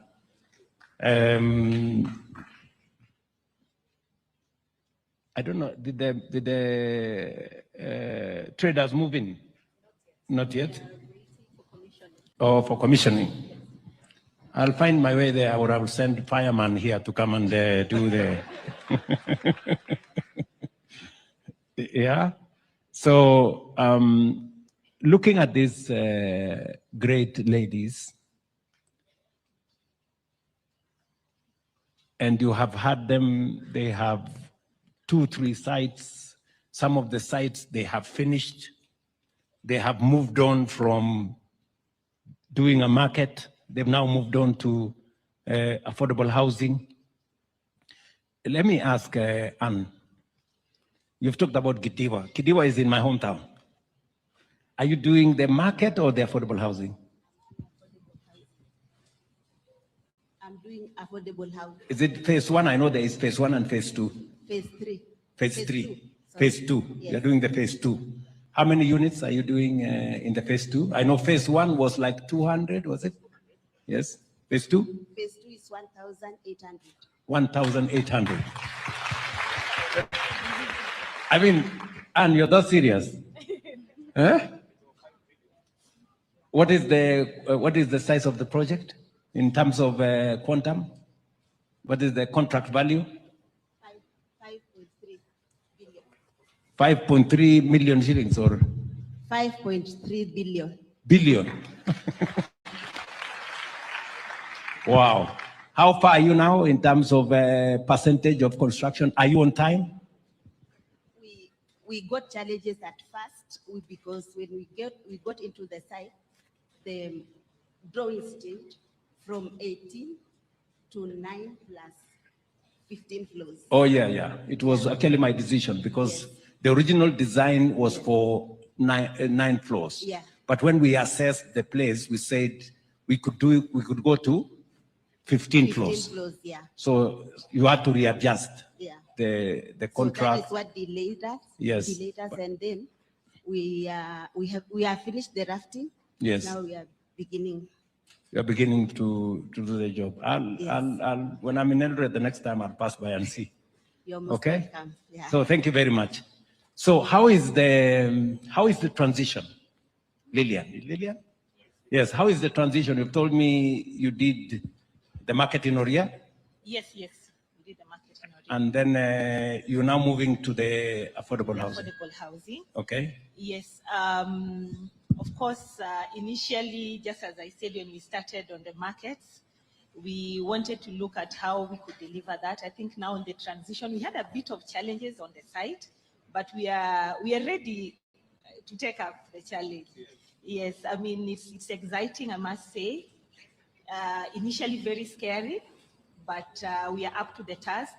We've been able to tag along other women professionals. I work with quite a number of women in engineers, the construction management. So we are a team of women. So as far as delivery is concerned, I don't have any doubt in my mind. Just had a few issues with the community, which has already been sorted out. So we are hitting the ground. Yeah, thank you. Let me ask you again, Mutuku? Who is Mutuku? Mudeu, sorry, Mudeu. Mudeu, I know you have some contracts in Nairobi? Yeah, I am in South B. You are in South B? Yes. Okay. There is actually the MCA for South B, Waidera, yes, was telling me how she is very happy with what she's seeing that's going on in South B.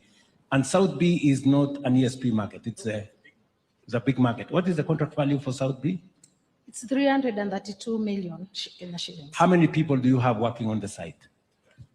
We have, like when we are doing a concrete casting, we have 452 people, and we actually have like 12 machines. That is the mixtures, the hoists, that. I don't use the ready mix because I'll only have that car that brings the mix and there is no workforce. So I use those people to create employment, to come and cast. So generally, in a busy day, I have 452 workers. And on a normal day, at night, I can have around 70 people. And by daytime, I have around 80 to 100, depending on the activities at the site. Yeah. And different stages Yeah. of the construction. What? Different, I'm saying different stages of construction, you have different number of people. Of course, yeah. Yeah? Yeah. Okay, let me ask you, how are you working with the banks? What is the experience you have with your bankers? My bank, yeah, I bank with the National Bank, and I have been given musikuje kuniua that an overdraft of that 5 million that I can work without minding another thing. But I am paid on time. It's only when I have some hinges in finances, but they give me an overdraft because they know, they are sure that I'll get money. Yes. Before affordable housing, before this program, were you a contractor? What? I have a long story, Your Excellency. Yeah, I started as a cashier at site when I finished my O-level in 09. And it's a long story. Okay. And now So we leave it for another day, the long story. Yeah, I can touch some small details. Okay. Yeah, I started as a casual laborer. Wakati wanawake walikuwa wanaambiwa kazi ya mjengo si yao, but because I come from a humble background, I had to start there where I saw an opportunity. From there, the boss of that company saw my efforts, and she promoted me to start paying and looking for those who are not working so hard to deliver. That was in 09. I started in West Pokot. And from there, I have grown. I have been, I've bought shares from the company. Now I'm a shareholder and actually a director for the company. And I'm semi-literate in terms of construction because I have not gone to any class of engineering, but I've learned through skills. And that's why I'm always in site. I know everything from electrical, plumbing, masonry, roofing, structure, design, nini kila kitu. So you say it's a long story. Yeah. Indeed, I think it is a long story. But now you are a shareholder in the company. I'm here seated with the president because I'm a shareholder. Great. So thank you very much. I think when we talk about bottom-up, I think Mudeu here represents what bottom-up is. It's a living testimony, according to her, really. Somebody who was working in a construction site, today owning a construction company. That is what it takes. It takes resilience, it takes believing in yourself, it takes working hard. And that is why I said in my presentation here earlier, dreaming is free, the hustle is not. You have to wake up, you have to do what Mudeu has done. That's why she's sitting here today. Tumpige makofi Mudeu, jamani. The great lady Jennifer, sitting next to me here, Jennifer. You remember those days? I remember those days very well. Long hours, many days. A lot of negotiations. And a lot of negotiation with a big team. When you look back today, you know, you remember when we were talking on that table, it was far-fetched, you know? It was the usual government thing, or, you know, and you guys were saying, or, you know, are these people really going to pay? Are they going to do this? Can you tell this audience, then and now, what do you have to say? I'm amazed by the grace of God, the far we've come from my boardroom sitting, discussing. Actually, it started in Naivasha. Can we do this? what's the right rate? 35,000 per square meter. Oh, that can afford. And I walked from that podium and I told the PS, we are gonna do this. Let's go and crunch the numbers. And convincing everyone that we can do this is going to be an easy task for the professionals. When it's going to be standardized, we're going to automate most of these things. So when we negotiate on the rate, don't worry, you will not sleep hungry. To just look around and see this group of interns is a product of that negotiation. It's phenomenal.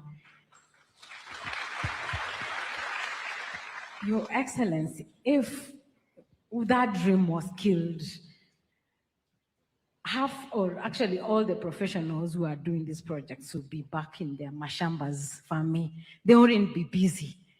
This program has afforded or provided opportunities for farms to be busy, for farms to renovate, to reinvent themselves, to equip their offices in such a way that they can supervise projects, because we have been assigned projects all over the country, as opposed to a while back where you just limit yourself to Nairobi because you don't want to go to the very hardship areas. So phenomenal is what I can say. Thank you. So today you're telling us, the country, that people who are confined to Nairobi because they could just find a project in Nairobi because of, that's where most of the people who have the means to do big projects live. Today you have projects in every part of Kenya. We have projects in every part of the Kenya. And today you are forced to go and supervise those projects in those very remote areas, and you have a feel of the country. Absolutely.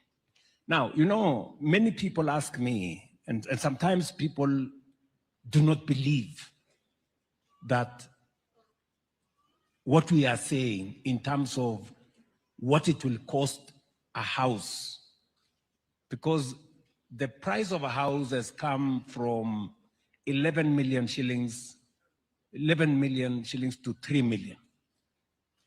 Among the issues that we have cut down for us to make it that affordable, number one, you remember, it was the price, the cost of land. Absolutely. Right? Mm-hmm. Number two, we've taken out the cost of land. Yeah. Number two is professional fees. Yes. We've taken it down from 15% to 2%. Absolutely. And it was a product of negotiation, because we told you the fees may have come down, but the scale has increased. Absolutely. So you can balance the coming down of the scale with the expanded scale, with the coming down of the rate with the expanded scale. Is that right? Very much so. You remember we also had a big discussion on the cost. Yeah. For a very long time, people thought it was not possible to construct at the rate of now 40,000. Yeah. Now 40,000. It was 55, 60, 70 going that way. And sometimes many people are wondering, how have we dealt with corruption? Because people thought this was going to be a corrupt scheme. We have dealt with corruption by negotiating ahead of time. Today, if you are going into that space as a professional, you cannot tell us you are charging 15%. No, you can't. The rate is fixed. Yeah. We cannot tell us that you are going to construct at 70 shillings, 70,000 a square meter. The rate is fixed. We have fixed the rate at 42, was it? 40? For the struct. So we have two types. We have what is called the contractor model. Yes. It is 40,000. Then we have contractor plus finance. It is 42,000 because they do invest a little bit. And because of fixing the ceiling, and we disclose it, so it's no longer a secret, because in the past you have to look for what is called engineer's estimate. And those who have engineers estimate, obviously they have an advantage. So we publish our budget, we publish our rate, and what we have seen is that people are competing. So if you come at 42, you know you're going to be the most expensive. So the prices are actually the one at 42, it's at 40, and the one at 40, it is down to 37 and 38. So just for the satisfaction of the people of Kenya, and Jennifer sitting here, we did something deliberate to protect the resources of the people of Kenya. Ordinarily, there would be corruption with engineers' estimate. This engineers' estimate is a moving target, or has been a moving target.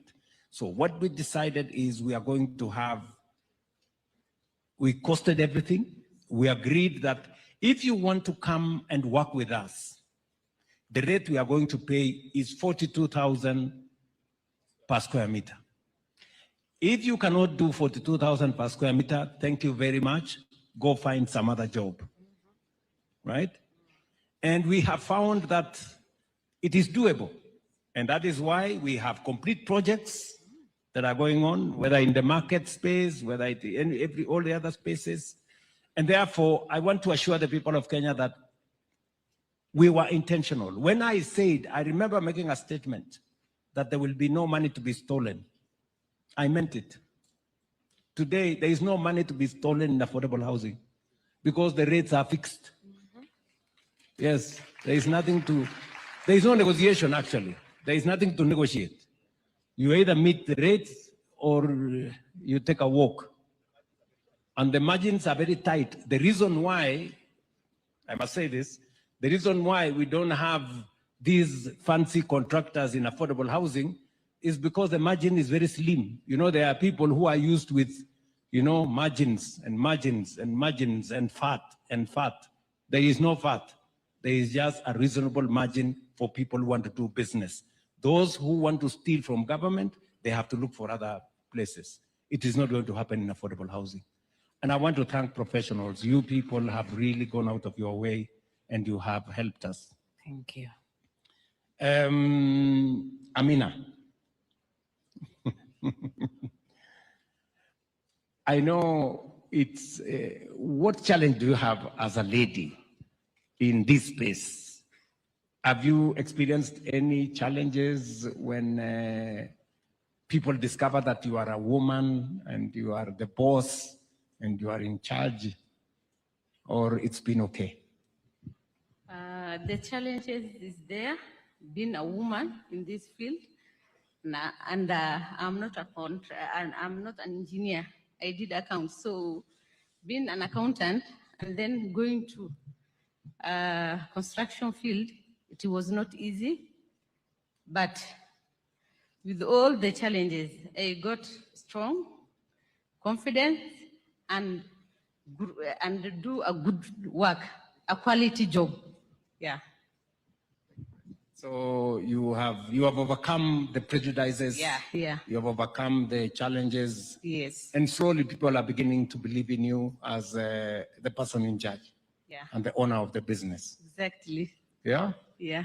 So I'm happy that you're doing the markets. What is your plan? What's your plan going forward? Have you built enough capacity for you to transition to the next level? Exactly. I'm not only doing the market, I'm also doing civil work, like harbors and the roads. I also work in other departments like KDF. When KDF Day in Eldoret, you were there. I did all those works. Yeah. All that beautiful work at yes, I did it. The roads, the building, the reception for dyers. You did? Yeah. Congratulations. Thank Let you. me hear your story, Margaret. Tell me about yourself. How did you come into this space? I did business management, and now since I have that knowledge of business, when I started now this business of construction, it was a bit easier for me because I had the knowledge. Also, as a woman, when I started this business, sometimes they look, the men now, They say, "Aye, how can a lady get such a big contract?" Those questions. But I normally tell them what men can do, ladies can do better than them. I'm also doing business in other ministries, not only this one of housing, and I'm doing well in business. Currently, after I finished the Kamwongo and the Kakong market, I'm now doing Syokimau and the Katangi ESP market. So thank you, Your Excellency. You have made it, you have uplifted us women. You have placed us somewhere with this program. And I also want to add this, Your Excellency. I've been in business for over 20 years, but it is during your tenure where now I can handle a business of 100 million. Thank you, Your Excellency. Did you say Kamwongo? Yeah. The market I came to? Yes, yes. When you are doing your tour in Ukambani, Yes. the market in Kamwongo. Yes, I remember. Yeah, I was. Kamwongo is complete, right? It's complete. We have already handed over. Yes. Only the civil works. Oh yeah, and there was some couple outside yeah, there. yeah. That's only what is remaining. Yes. And electricity. And electricity. But it is complete for You did. occupiers. I went to the market built by this lady in a place called Kamwongo in Mwingi. And she has done a wonderful job. Honestly, she has done a wonderful job. Congratulations, Thank Margaret. you. Thank you, Excellency. You have done a great job. Let me ask you, what's the difference, between the contracts you have now, the challenge before? What was the many people tell me before, people had difficulties engaging government because you would get a contract, you do the job, and then it stalls because there is no money. Is that the case, that it was different then and today? Before it was very difficult when you were using the exchequer, whatever. But with this housing levy, once we do our invoice, in 2 weeks' time, we have our money. And it makes us easy for us to continue with the project. Now, let me ask you a final question, Jennifer. I know you live in Kenya. There are politicians who are saying they want to scrap housing. They want to do away with all this, that it is the wrong thing for Kenya to do. What do you have to say?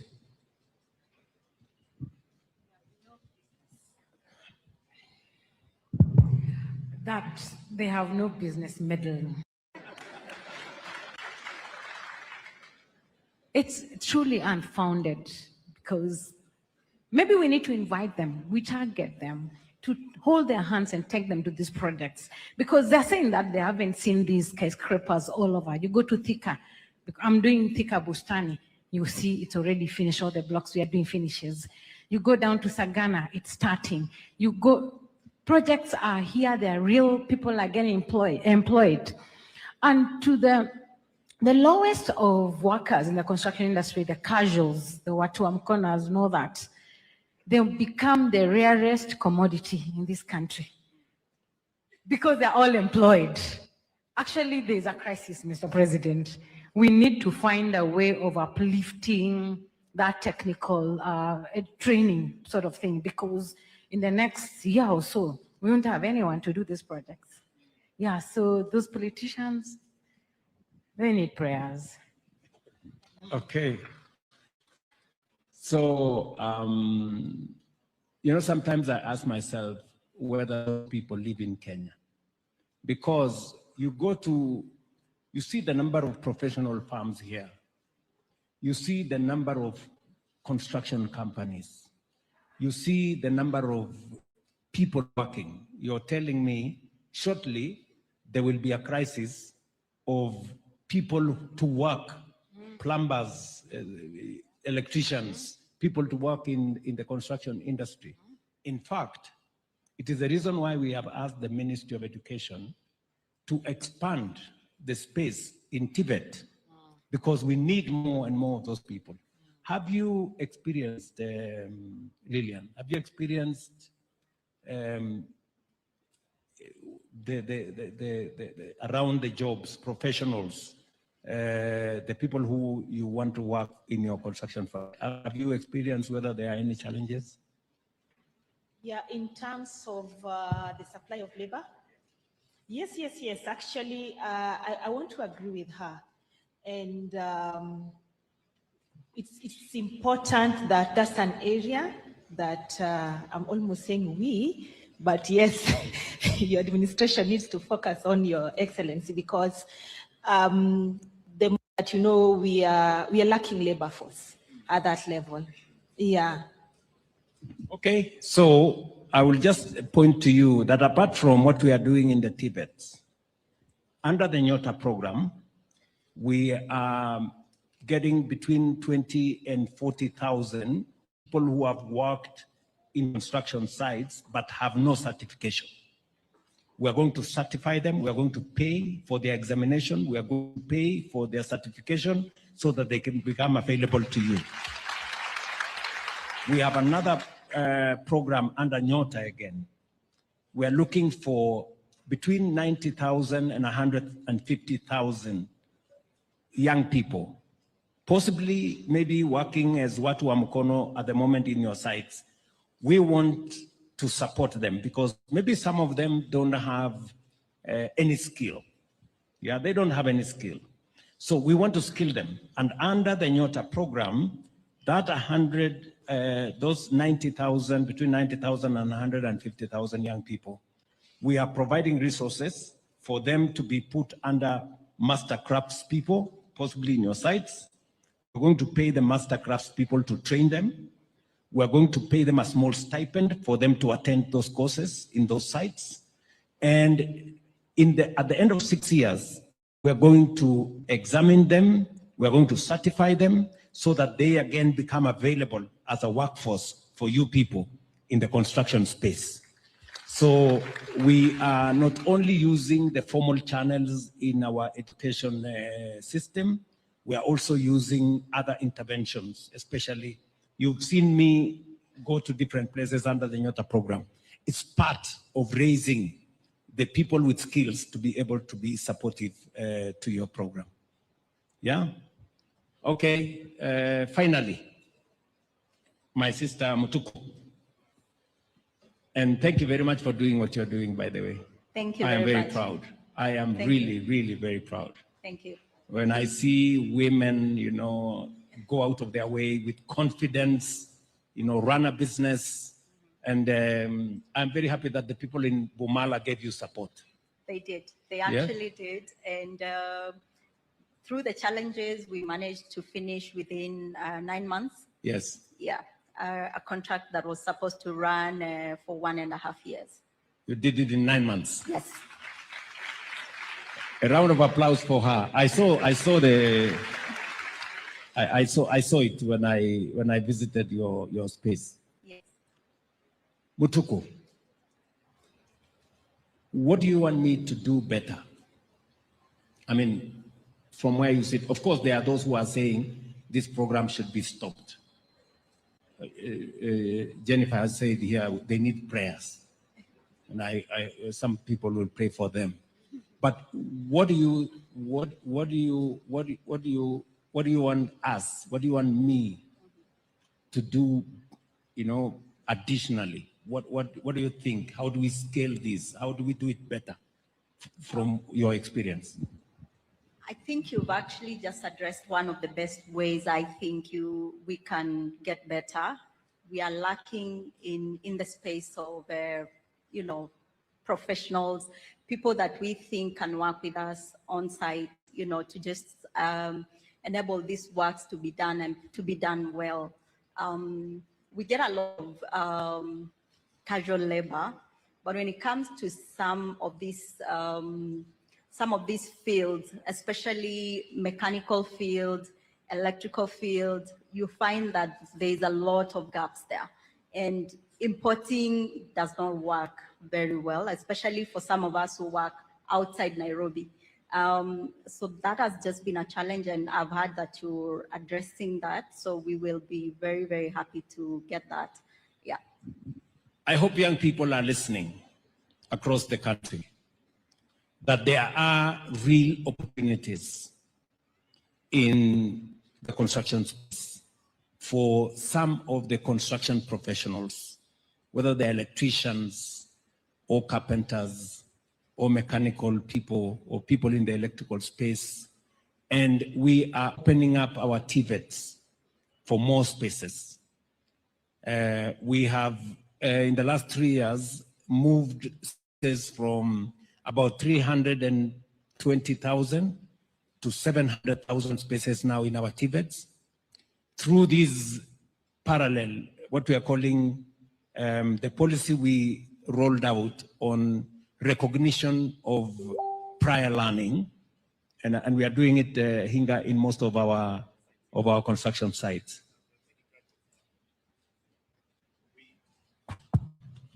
We do have, at the moment, we have already graduated over 1,000 of them, issued them with certification with both NITA and also with NCA, so they can become contractors and also they can become consultants. Finally, let me ask Margaret. In our midst here, we have interns. Some of the people who come to your site, maybe they've just graduated from a TVET or a vocational training center as an electrician or as a plumber or as an engineer.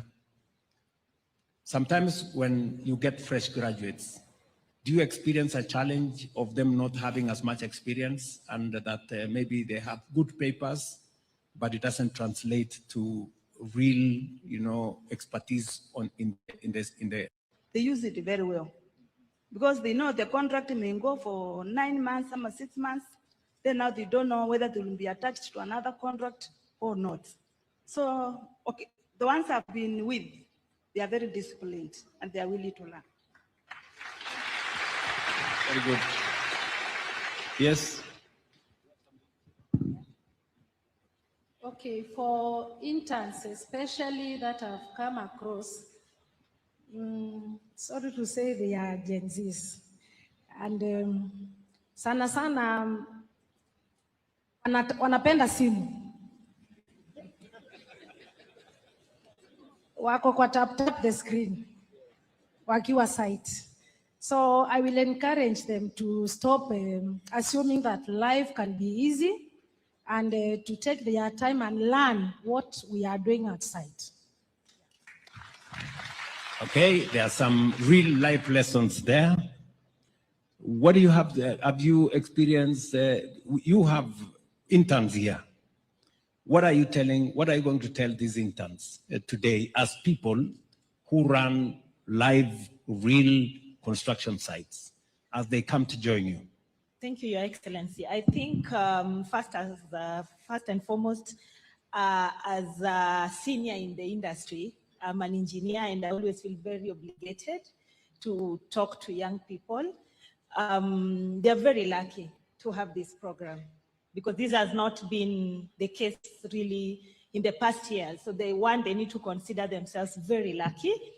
And I've interacted with quite a number of young people when they come to site. Some of them definitely, and I mean as expected, that's why they're learning, to marry the theory and the practical. And I think what I would encourage them that, you have an opportunity to, for the first time, especially let me talk to the structural engineers, you're able to see a real steel outside a drawing that is being implemented. Please embrace the opportunity. And again, these are your employers. The consultants are your employers. The contractors are your employers. So as you work, you need to put your A game because, when this is said and done, you'll still need to continue working. And who knows, you'll probably just being interviewed.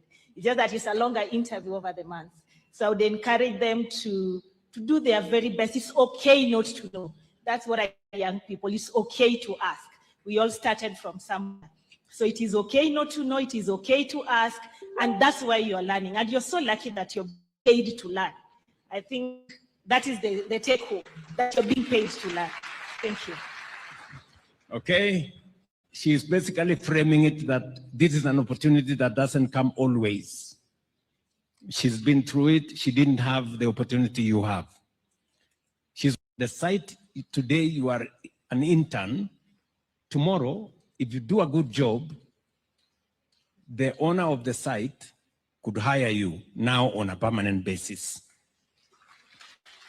It could also mean the consulting firm you are attached to, if you do a good job, they too can consider you for employment if you put your best foot forward. So the ball is in your court. It's for you to decide what to do with this moment. And Mudeo here said, avoid unnecessary distraction. You know, there are many, once you are in the site, kuna mtu atakuita, bazenga, bazoo. Nimejulisha juzi ati kuna sema ingine ya wakudumu. So please, first things first, you have an opportunity to learn. You have been told it's okay not to know. For the first time, you are going to see real steel, not in a drawing. And therefore, it's your moment to marry the theory and the practical. And that is the moment you become a true professional, either a true structural engineer, a true mechanical engineer, a real electrical engineer. This is your moment. And the good news is that we are going to support you to learn. Many people go for interview, but this is an interview where you are paid a stipend. So, mujipange. Sawa, the moment is yours. So, thank you very much. Thank you very much. A round of applause for our panel. Thank you so much. That was a wonderful conversation. And now we are going to up the gears a little bit. We're going to have the second panel. And we have a last one. So the president said he's not in a hurry. As the current panel prepares to leave, I'll ask the next panel of Anthony Mwangi, our Chris Abuga, David Kioko, Arthur Mwangi Mugo, Javier. Then I will ask Miriam from Association of Manufacturers, and I'm going to ask Stanley, the chairman of Kibera, Soweto, to come and join the panel.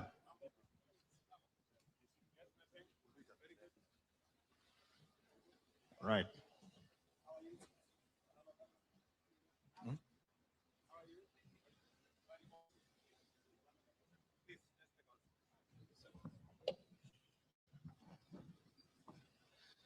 All right, Your Excellency, this is a general panel, and we have manufacturers with us here. And for context, Your Excellency, you've seen World Bank report in November that showed that the Kenyan economy is on the rise. And right there, it said, it's because you had a deliberate plan through construction. You saw another report in December showed that cement production in Kenya is the highest ever in the history of this nation, and so is steel. Now, we have got the people who are the manufacturers themselves in this panel, and then we also have a team that is going to talk to us about the new opportunities that are coming from leveraging large economies of scale. And this is in the what we are calling the MEPs, the mechanical, the electrical, and the plumbing. For the first time, we're going to manufacture lifts here in Kenya, and they will tell us how we are going to do that.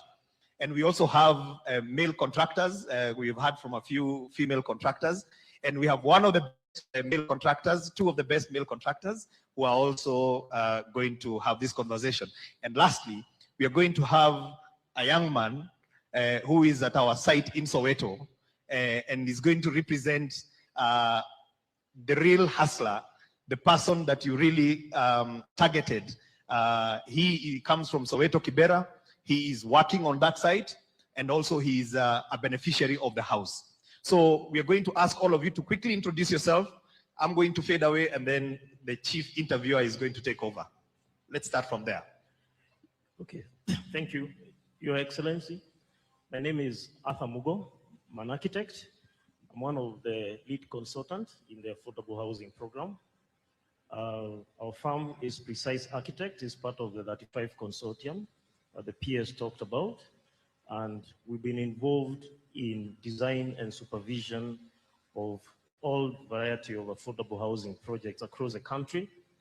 And our experience has been nullifying, challenging, and also it has expanded our brain capacity and how we are able to synchronize work and also be able to ensure that we deliver on time, and it has really improved efficiency on how. We are a good case of when you say that this is really going to build local farms. I think we are a very good example of what has happened among the consulting groups. Thank you. Good afternoon, Your Excellency. My name is David Kioko. I'm here to represent manufacturers. I'm domiciled at Tononoka Group.